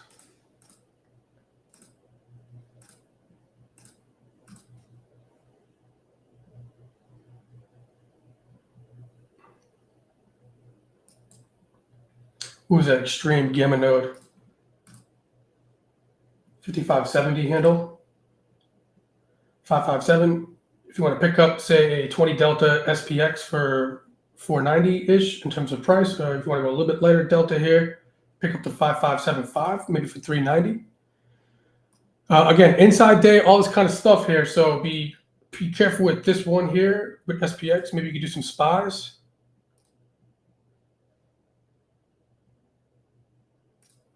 But I'm going to lock in this, SPX is a beast. I'm going to lock in this 5575 long call here.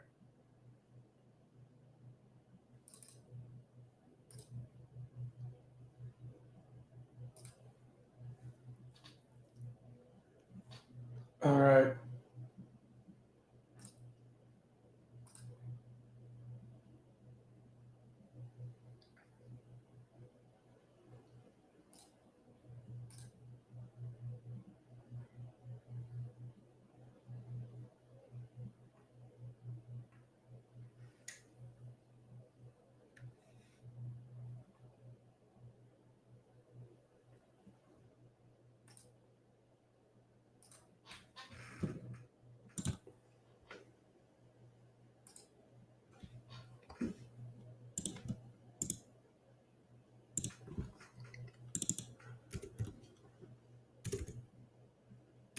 All right, in on this too. Let's come here.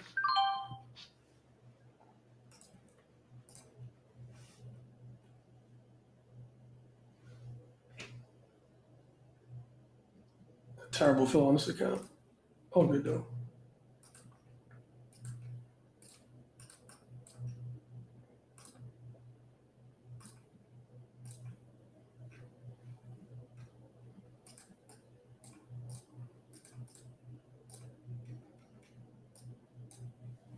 All right, so we get some closes above here on the at least intermediate time frame.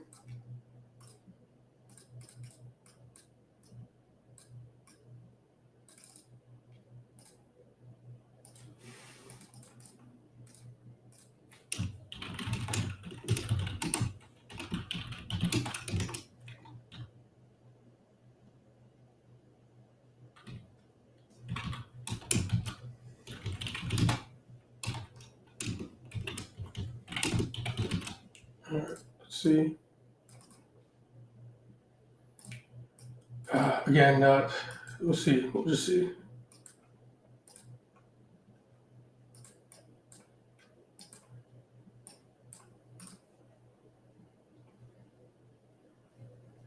All right. I mean, it should be able to have some decent flow here. We'll see if we can get it. But potentially some decent flow here. We can try to get up into the 55, 60, 55, 50, at least at a minimum here. Yesterday's high.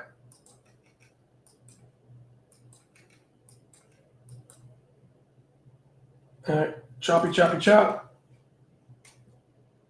I'm gonna take a small little break, come back. I know it's a little delayed on your end. It's 10:52 a.m. Eastern Standard Time as I'm speaking. So let's come back 10:50.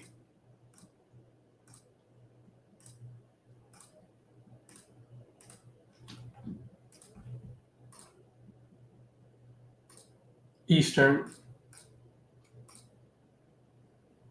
All right, so we'll take it from there.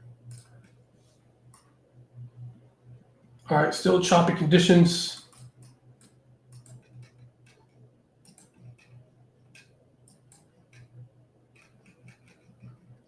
And I'll see y'all at about 10:50 a.m. Eastern. I'll put that in. Can I type a message in chat? Am I allowed to? I think I should be good to go here. Let's put a return at 10:50 a.m. Eastern. All right, I'll see y'all soon. Take a few.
Okay, mic check back. All right. All right. Nothing much has changed, I'm sure.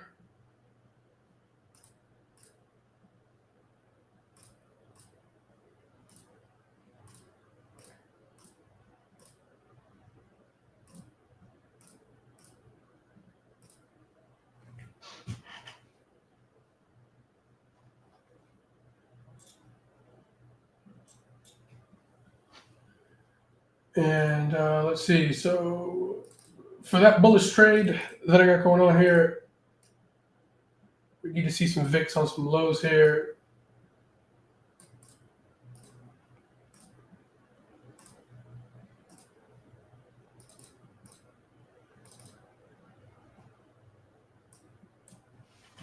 Cumulative tick all over the place. Advanced declines. Up, down, up, down, up, down, up, down.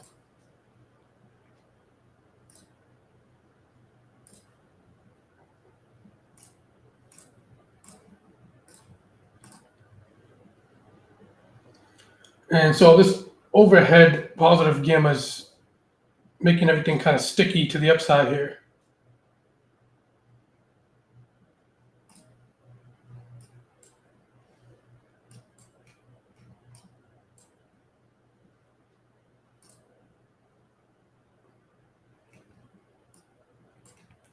$55.70 massive sold calls. That's where you have that positive gamma node there, market maker. So you can see that order on GEX bought 2. Calls orange, puts purple. Everything to the left of the axis is sold. Everything to the right of the axis is bought. So you can see we have a massive sold call from customer perspective, market maker long call, which is why you see 5570 as a massive gamma node. Okay, so we do have this thing here. We have another, if SPX gets up to 5550, which is also right here, you can see 5550 is going to be a green, 5555, 5555. We'll take some profit. A nice little bump here. Okay, so I'm going to take some profit, especially so if you're in this SPX, you can scale out some here.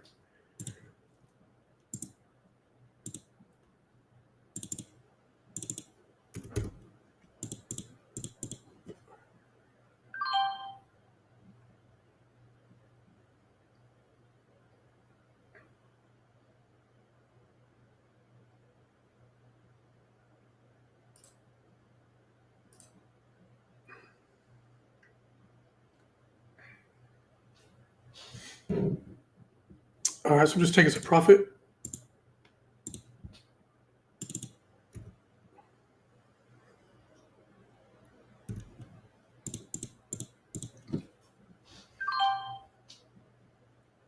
Excuse me.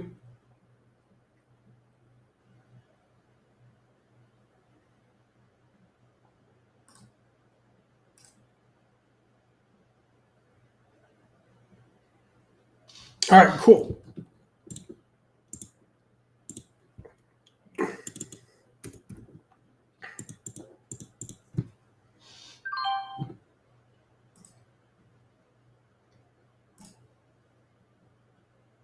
Can y'all hear me? Mic check? I know y'all quiet. I know there's like a delay and all that.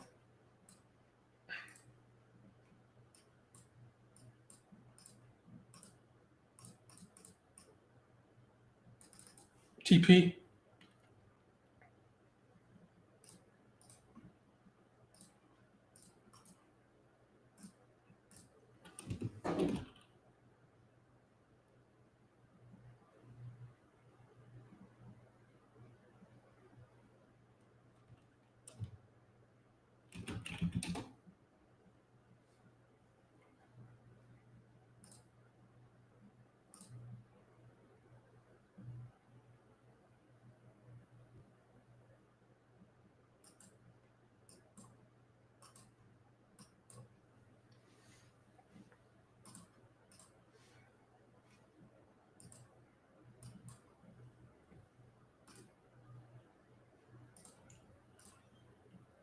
Take a little bit more off here.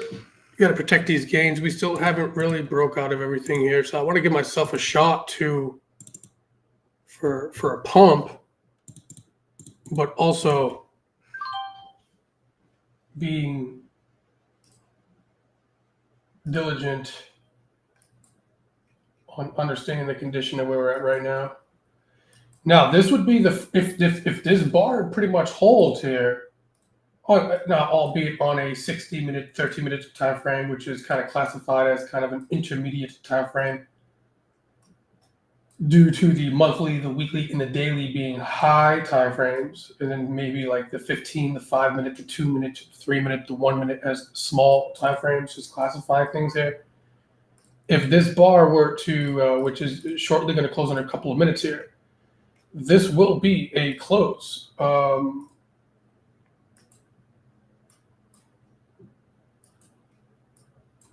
For what it's worth, a close above last week's high, a confirmed nice, nice close above it.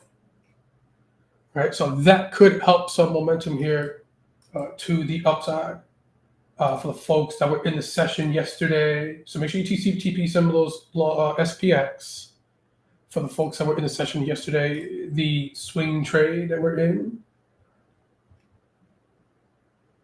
you have another chance to maybe scale out some if you'd like.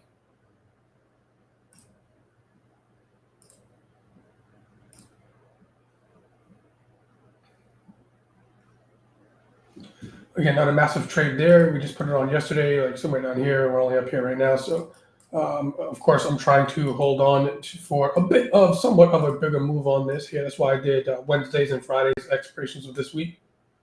Right, but that might take another day or two. At least it could still be wrong, right? But you have some gain that you could potentially take out from right now if you see fit based on your trade plan.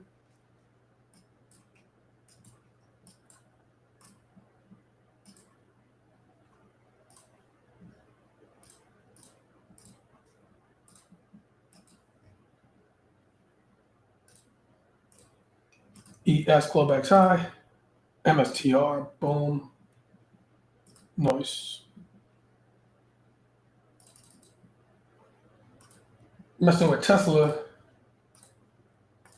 MSTR was the follow through there. S&P's Globex high.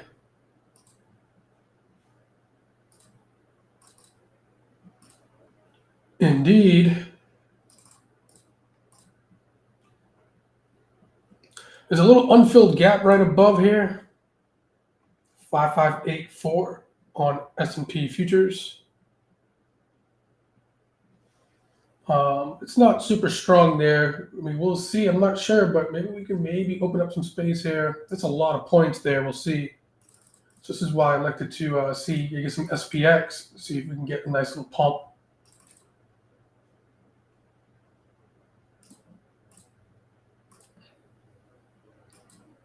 All right, bar close. Decent close on the 60. This is why we shouldn't even have took that short, right? We're gonna wake the view up. Could have did without that this morning. All good though. SPX follow through on this candle. My traders know how to operate off this. So you already have some nice follow through here. Grab it. Grab some on SPX. Grab these sixes here. There you go. So TP and protect. TP and protect.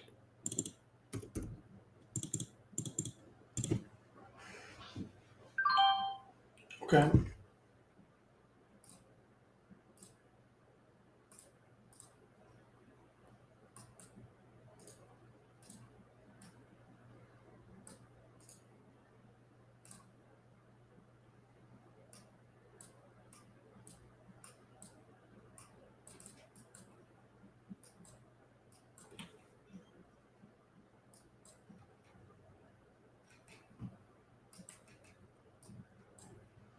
So it could do a lot better on the SPY.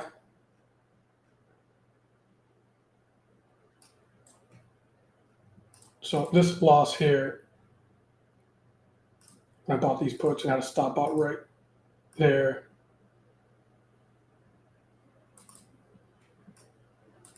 That could have easily been not needed the case for. All right, but that's SPX just took care of that for us.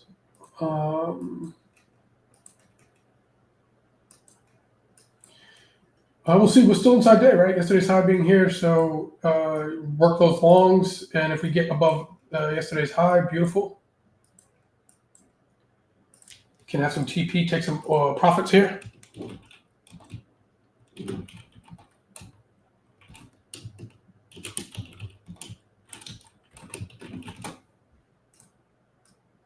If that happens.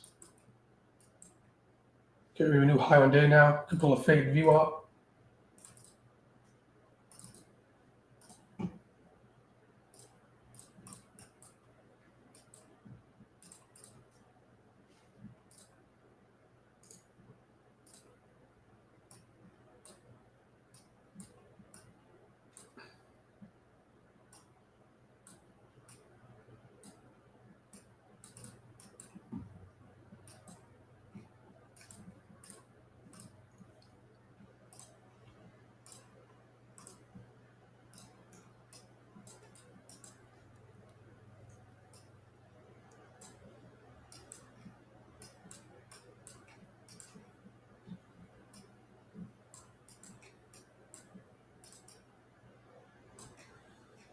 And bar by bar, we have a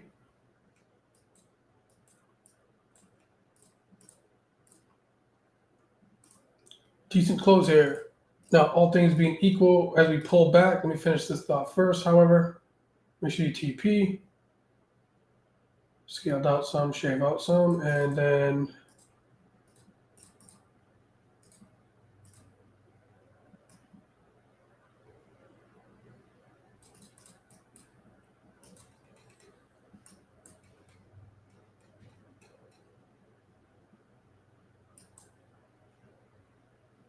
again, there goes the 4.9 Trump bar. When we closed above it, trying now last week's high here, Monday, swipe up, pull back, finished here, doji today, swipe up, pull back, no down, closed up. So that's it. We need to see if this market can get some fuel. Anybody got jet fuel to pour on? Let me not go there. Jet fuel, we need some energy.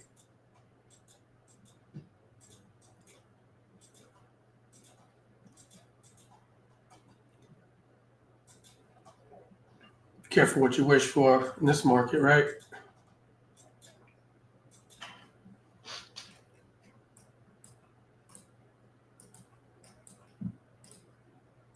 So green bar close, bar by bar, and we could potentially continue to work on. Let me just check VIX. Continue to work on some trying to get some pullback orders in here.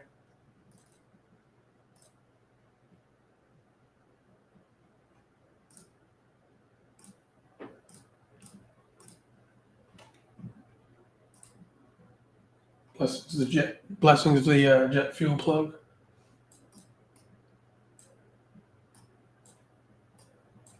Texas.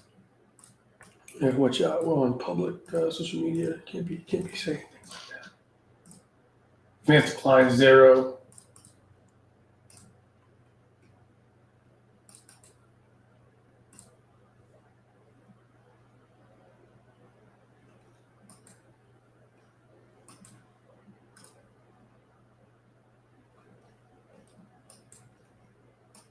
It's just dry.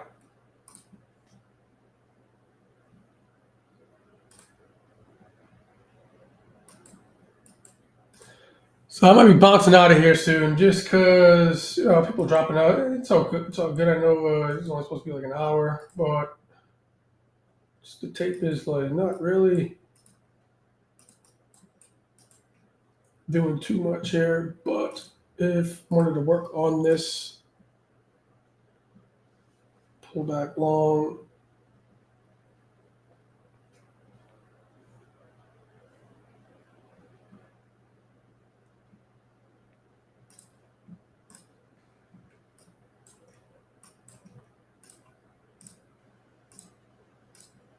Might be getting a positive COG close. Yeah, this would be a pullback long entry as we pulled back. All right, now I'm in SPX still. I got those spies, and just because I don't be bouncing out of here soon, I'll go to spies, so it'll be a little bit less exposure / risk. Now we could easily, first of all, we could easily just remain in shop and pull back pretty steep within here, right? So always account for VWAP. We could even retest this previous weekly high that we just, obviously we can close a little bit above here. There's daily VWAP right there too, right? So to be conservative, you can potentially wait for, because what I'm trying to do here is work on one side, the right side, the correct side. In other words, quadrant 3 and 2 here, right?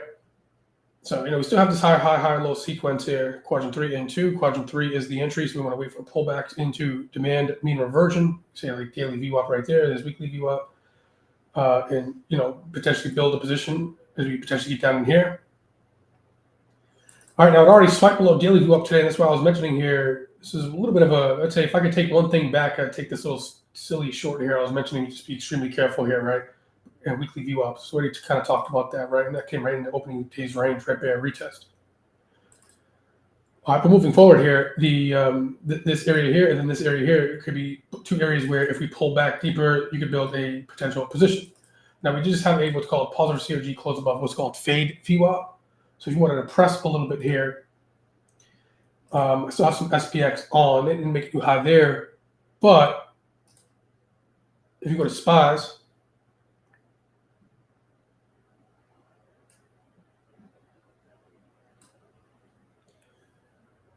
you could potentially pick up, say, maybe like a 40 delta, maybe like a 554. It's going for about $1.14-ish. Long call.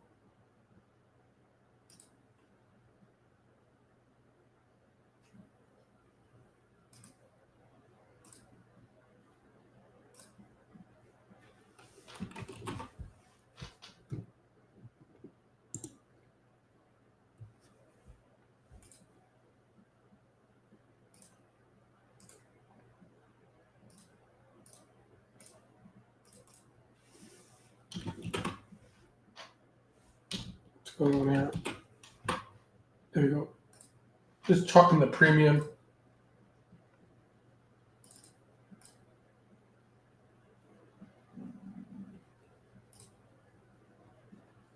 All right, so you can pick these up for like $1. You can maybe put some little orders in here. All right, stop loss on this. You play it fairly, tight on this. It's either going to go or no. If you're playing this, we really haven't closed above fade VWAP, so you might want to wait. If you're on a micro scale.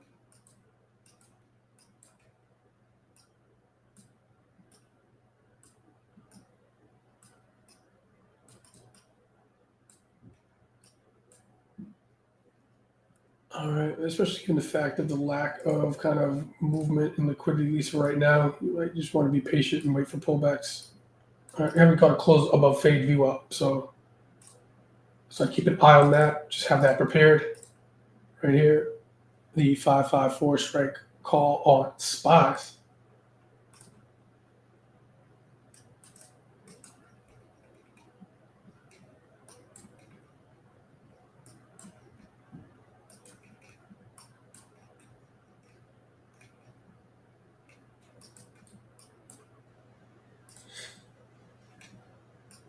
And that would be a pullback into, just this previous green bar close.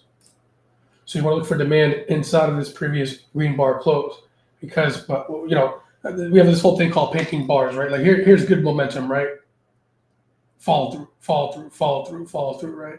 So, this is a 30-minute time frame. We're 11 minutes into this bar. So the pullback, and if this bar closes inside bar red, we can again continue to kind of range. That's what's annoying, right? So And then I also have the 1 hour bar that's about to close too at 11:30 because it goes 9:30 Eastern open. So it's every kind of from 9:30 to 10:30, 10:30 to 11:30, right, for the 1 hour bar close.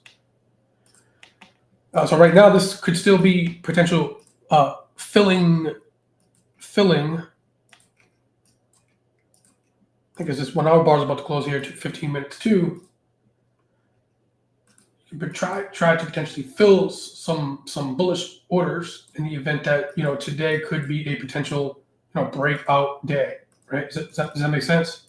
I'm not saying that this is going to happen, okay? But you need to be working on price action as we're in here in the event that the next hour or two we do get some kind of like breakout, right? If that makes sense. So the smaller time frame levels,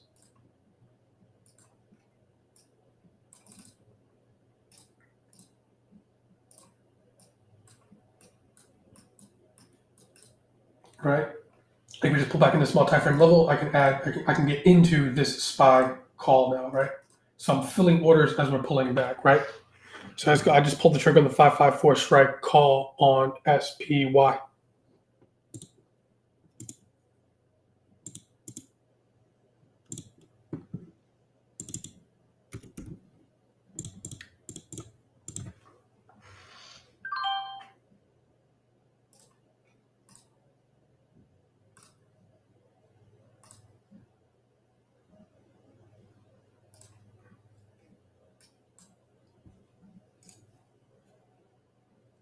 With the understanding that we could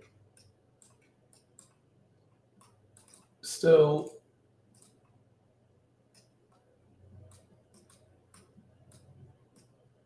come lower, of course. So like there's the new impulse higher high for the day. Still inside bar. All right, so you have little baby demand zone number 1, 2, daily VWAP confluence down here, weekly previous week's high,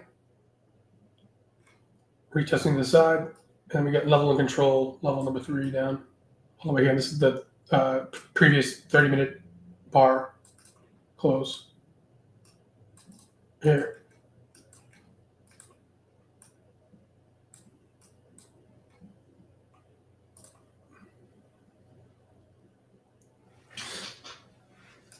All right, that's all you can do.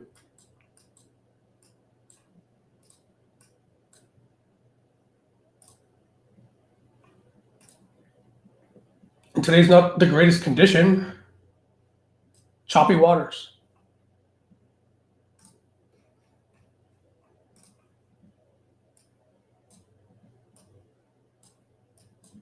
And being a professional is understanding that.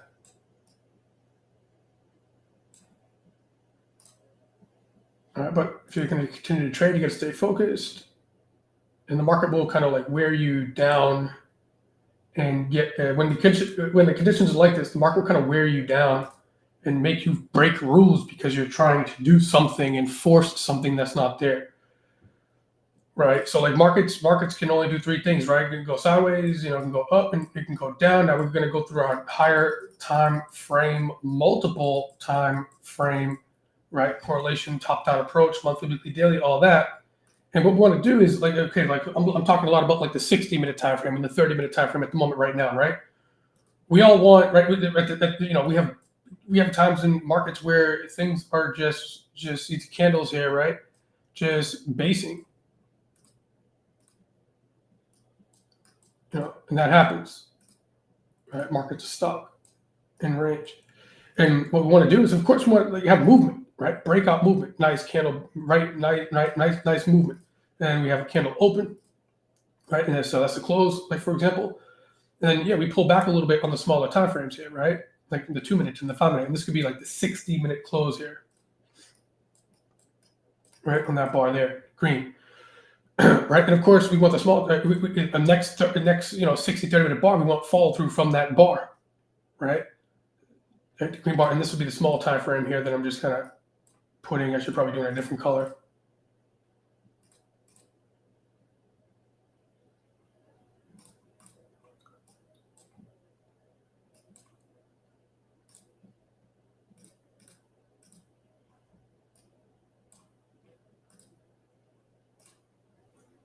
let's say like the small time frame trickled in, trickled in, trickled down, and then this next, say 30-minute, 60-minute bar opened here, right? This was once a red bar, right?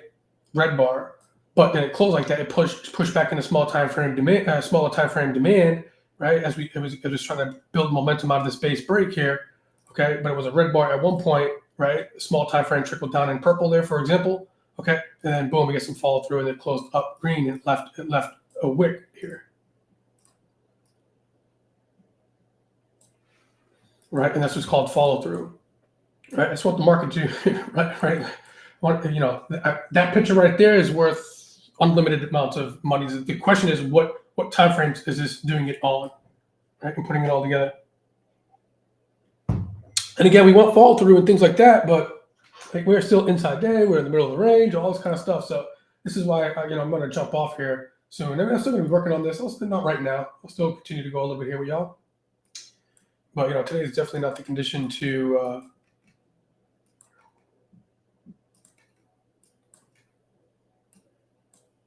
For any super exciting. Let me see what we're going to do with this SPX. Pushing back on me a little bit. Let me clear this in my other account here. I gotta drop some size on this. So it's choppy, y'all. All right, now I got some roll some eyes here. So I'm just gonna clear my SPX, and then and I'll work some spies. And then on top of this too, we just have this major overhead positive gamma here. So it's just providing just heaviness above.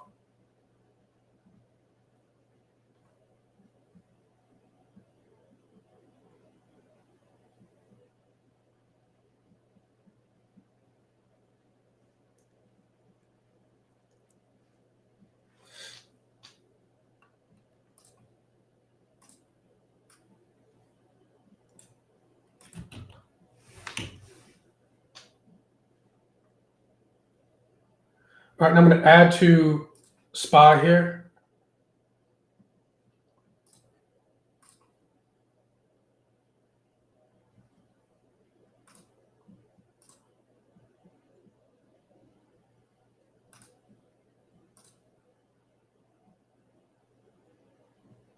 Okay, just add some SPY there.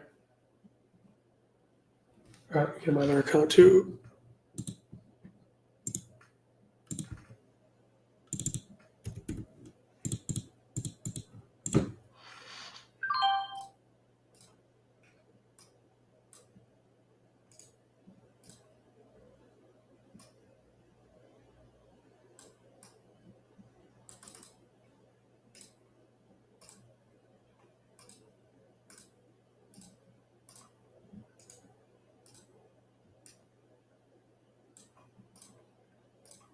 All right, so I'm trying to work on this thing here.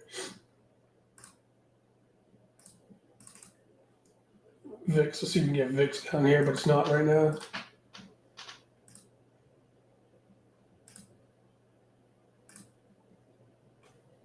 Advanced declines are on zero. They went from negative to slightly positive on zero though, but literally there's an equal amount of up stocks versus down stock on the New York Stock Exchange. Half up, half down.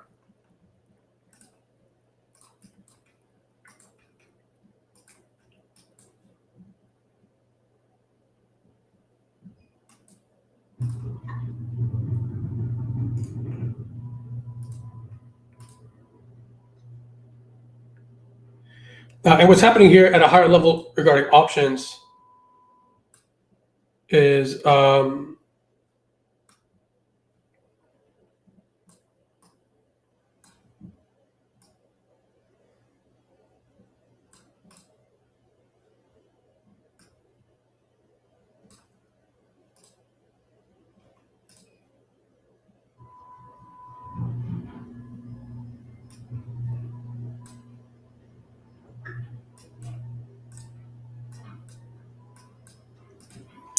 right now we have so this is a page out of one of the series that we did at Phantoms with members, but what's happening right now at a high level of options is that right above right above the SPX, right, is what's called this positive gamma node. Okay, so think of blue and greens as positive gamma, and think of negative reds and yellows as kind of a negative or low gamma. Okay, and kind of what's happening. I'll try to keep it as simple as possible, but kind of what's happening right now is above price. Above price, we have what's called market makers are long gamma.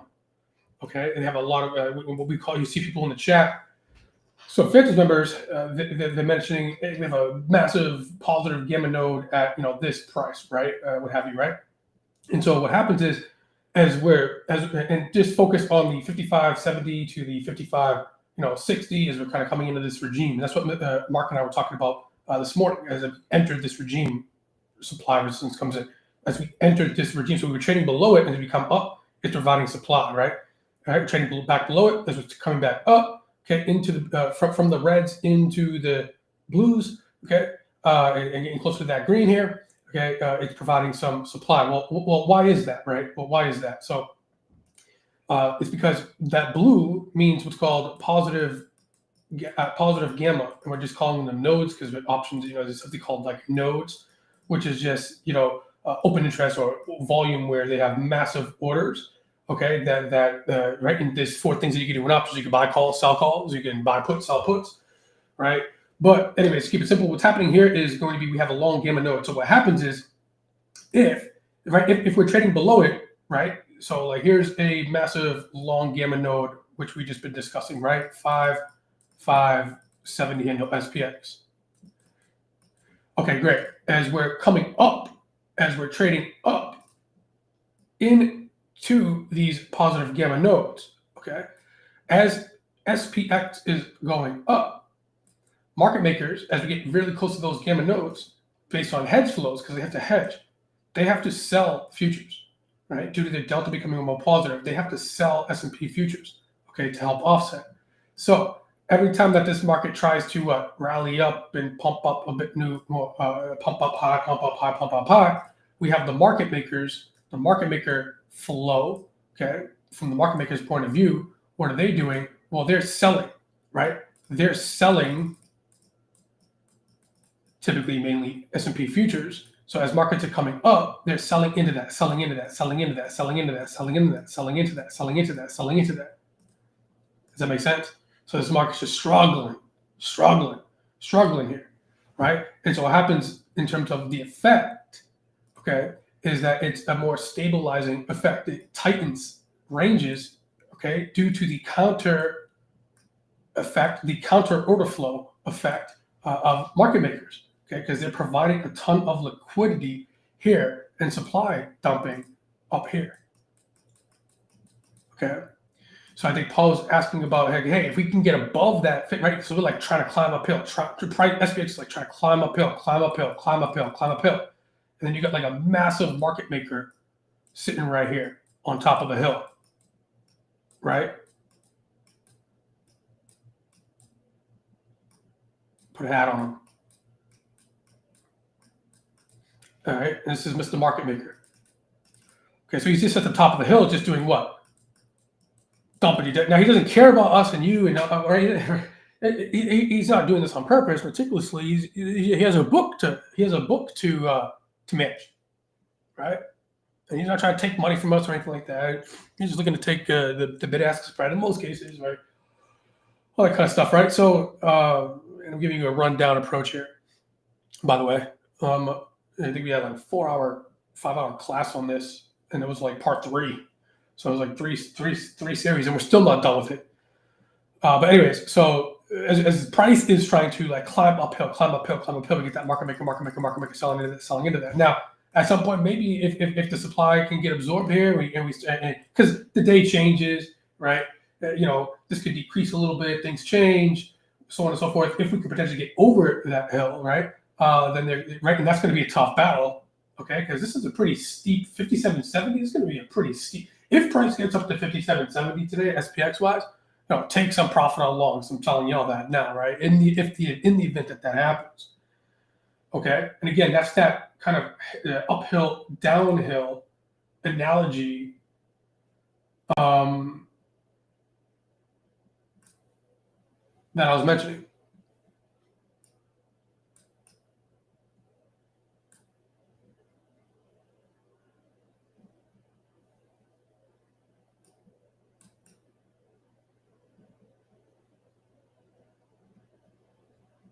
So cool. So here's price, right? Yellow. You see it's trying to go, but you see the big hill it has to climb. Y'all see that? Man, these guys did a good job on this. Right here's today. Right? And so we're trying to climb this massive hill right here. Right? Now, if you can get over there, right, and then you have negative get from the side, right? When you go jogging, right? It's like, oh, you're uphill, you're like, oh shit. That's it. I'm getting a good workout, but you're getting exhausted, right? And then when you get up at the top of the hill, then you get it down, and you're like, oh, okay, cool. You're still going, right? You're almost going faster, right? But with less what? Less resistance, if you will. Right? But that's a big hill right now. Price is in yellow. And that's what we're trying to do. We're trying to climb this hill and get over there, the bulls, right? So, anyways, hopefully that helps. Thank you for coming to my TED Talk.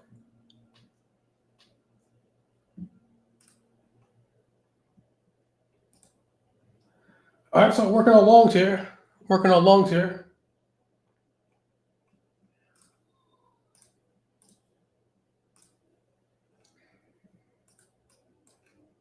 All right, so we just got another close back above fade VWAP here. High on day. All right, so if you added to those long calls, you could potentially take some profit if you'd like already. All right, now I will do some profit taking here.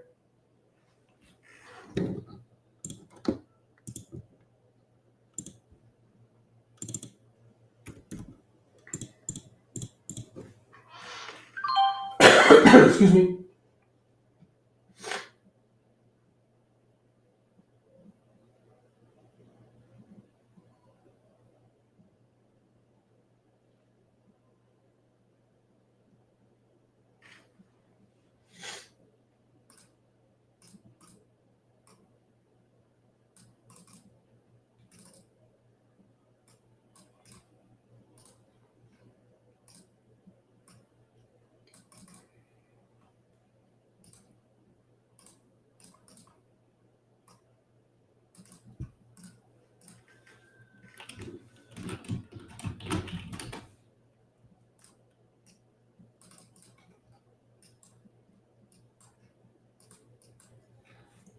All right, so I'll just put this over here. Still corrective structure added to it.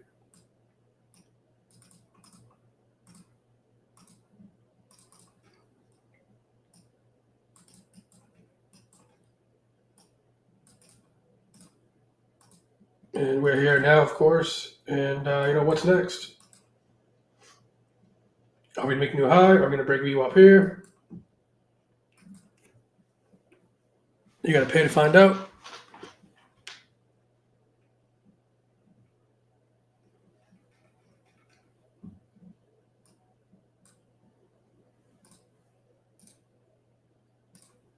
But the conditions, folks, are not super great. So I'm going to save some time and energy here. Especially save my voice a little bit too. Finally got my voice back. Last week was a little crazy.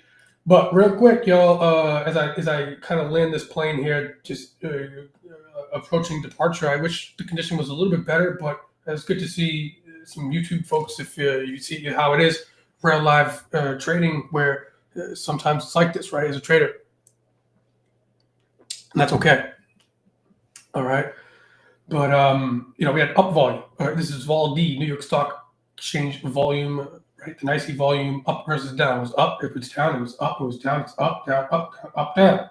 And typically you want to see it hold extremes, either up or extremes down. And extreme is going to be the plus or minus 3. -3 extreme, right, for selling, +3 for buying. Typically, you want to see that sustained. So you can see this, as you can see, there's been days where it's just been volume up, extreme. These are going to be typically inclusive of what's called a trend day. All right, nice, easy, just follow through, nice up. You're going to get some corrections, but overall, market's kind of trading and vibing one way, the other, up or down, right? So today, opposite of that, right? And as you can see, the past couple of days, what's been happening, right? Up, down, up, down, up, down, up, down. So again, it's the condition. VIX, for the bulls, you'd want to see VIX kind of get down, be down here, give or take. It's still holding relatively low from its high to low range today. We're here, right? So for bullishness, you'd want to see if that hill is going to get climbed up more. Okay, as the analogy, you'd want to see VIX kind of down here, maybe flirting with its overnight lows and maybe even taking those lows out. Right now, we don't have that just yet. It's kind of just parked. Cumulative tick. This is like tick, right? $ TICK. It's tick. A lot of traders will use tick upticks or downticks, and I'm not taking anything away from some great traders use it in that sense, where if you're holding like uptick versus downtick, but it's kind of crazy. So what I like to do here is I like to look at it cumulatively, right? So it kind of smooths it out for us. Meaning, like if I just use yesterday for an example. Kind of started off a little bit rangy, and then it opened up, and a lot of stocks were ticking lower consecutively or consistently, cumulatively, right? Okay, then we had a little late day bounce. Okay, but today, as you can see, it's pretty dry, right? It's been holding the zero line below the whole time, but we've mainly been above daily view up all day today for the most part, at least for right now, right? And the advanced decline line, very powerful here. And as you can see, we started lower, okay, and we actually trickled up, and we're out on the zero line. So literally, out of all the stocks in the New York Stock Exchange, out of all the stocks, and there's a lot of them, okay, literally half of them are up and half of them are down. We're literally on the zero mark as we speak. So what does all that mean? Be careful trading. It's range, and we're on what's called an inside day. Okay, we have not broken above yesterday's high or above yesterday's low. Okay. On top of that, don't forget what I had mentioned in the morning. Okay, and if you missed it, it's okay. This is recorded. Better be recorded on YouTube. I believe it is. But just remember too, looking at the high time frames, where great. Okay, we had a 20% drop in the market from all-time high to low. 21%. Okay, semantics. Okay, we had a bounce up. Okay, great. Is this going to be the low? We talked about this, and on the podcast, on lessons, all that kind of stuff. But the point that I'm trying to make here in closing is that 20% down on the S&Ps, and then off the highs on that low, and then right now we're roughly, as we speak, about 10% off the high. So we basically took everything that we did, okay, from beginning of the year and sliced it, down 20%, and then sliced it in half in the middle. So we get everything pinched right now in the middle, in the middle, in the middle, in the middle, in the middle, in the middle, in the middle. Okay, so that is super important. So click less buttons, and it could open up later this afternoon. Don't get me wrong, right?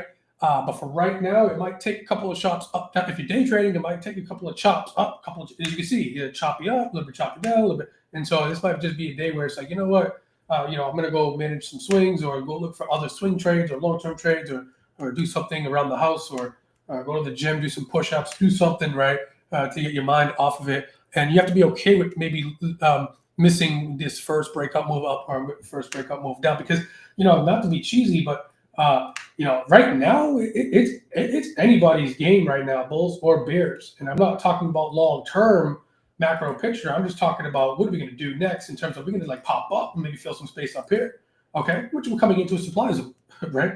Or we're going to maybe pop down a little bit and fill some space down here, which we do have some demand lower, okay. So right now, that's the thing. Chop session potentially yesterday into today, early part of this week, and we do have some earnings. Let me.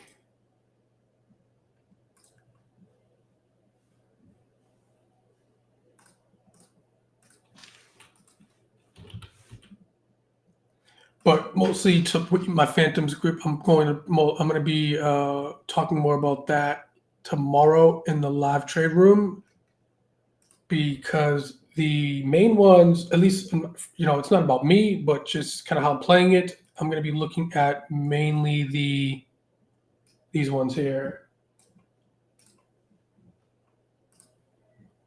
At least personally myself here, right? So Wednesday after close tomorrow, we're going to be in live trade room tomorrow, right? God willing.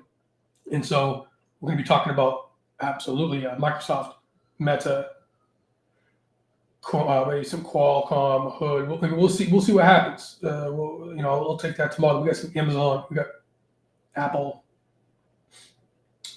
Thursday after close as well.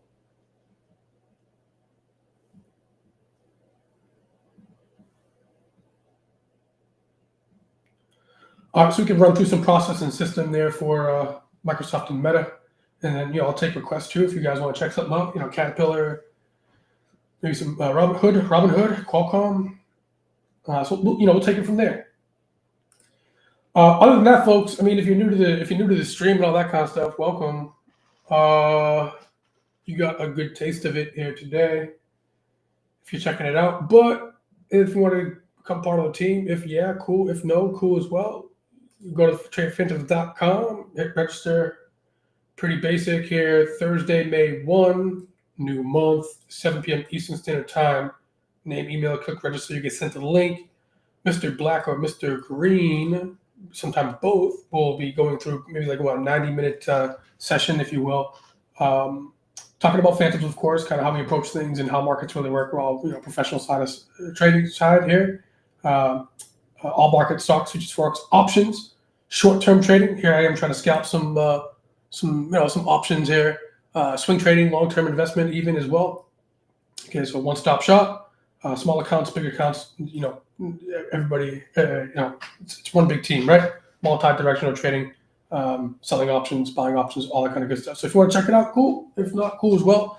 Other than that, I'll see some of y'all phantoms later in the room today. We have Futures Part 2 focus class. I'll see y'all then if you're going to be taking a stop by visit.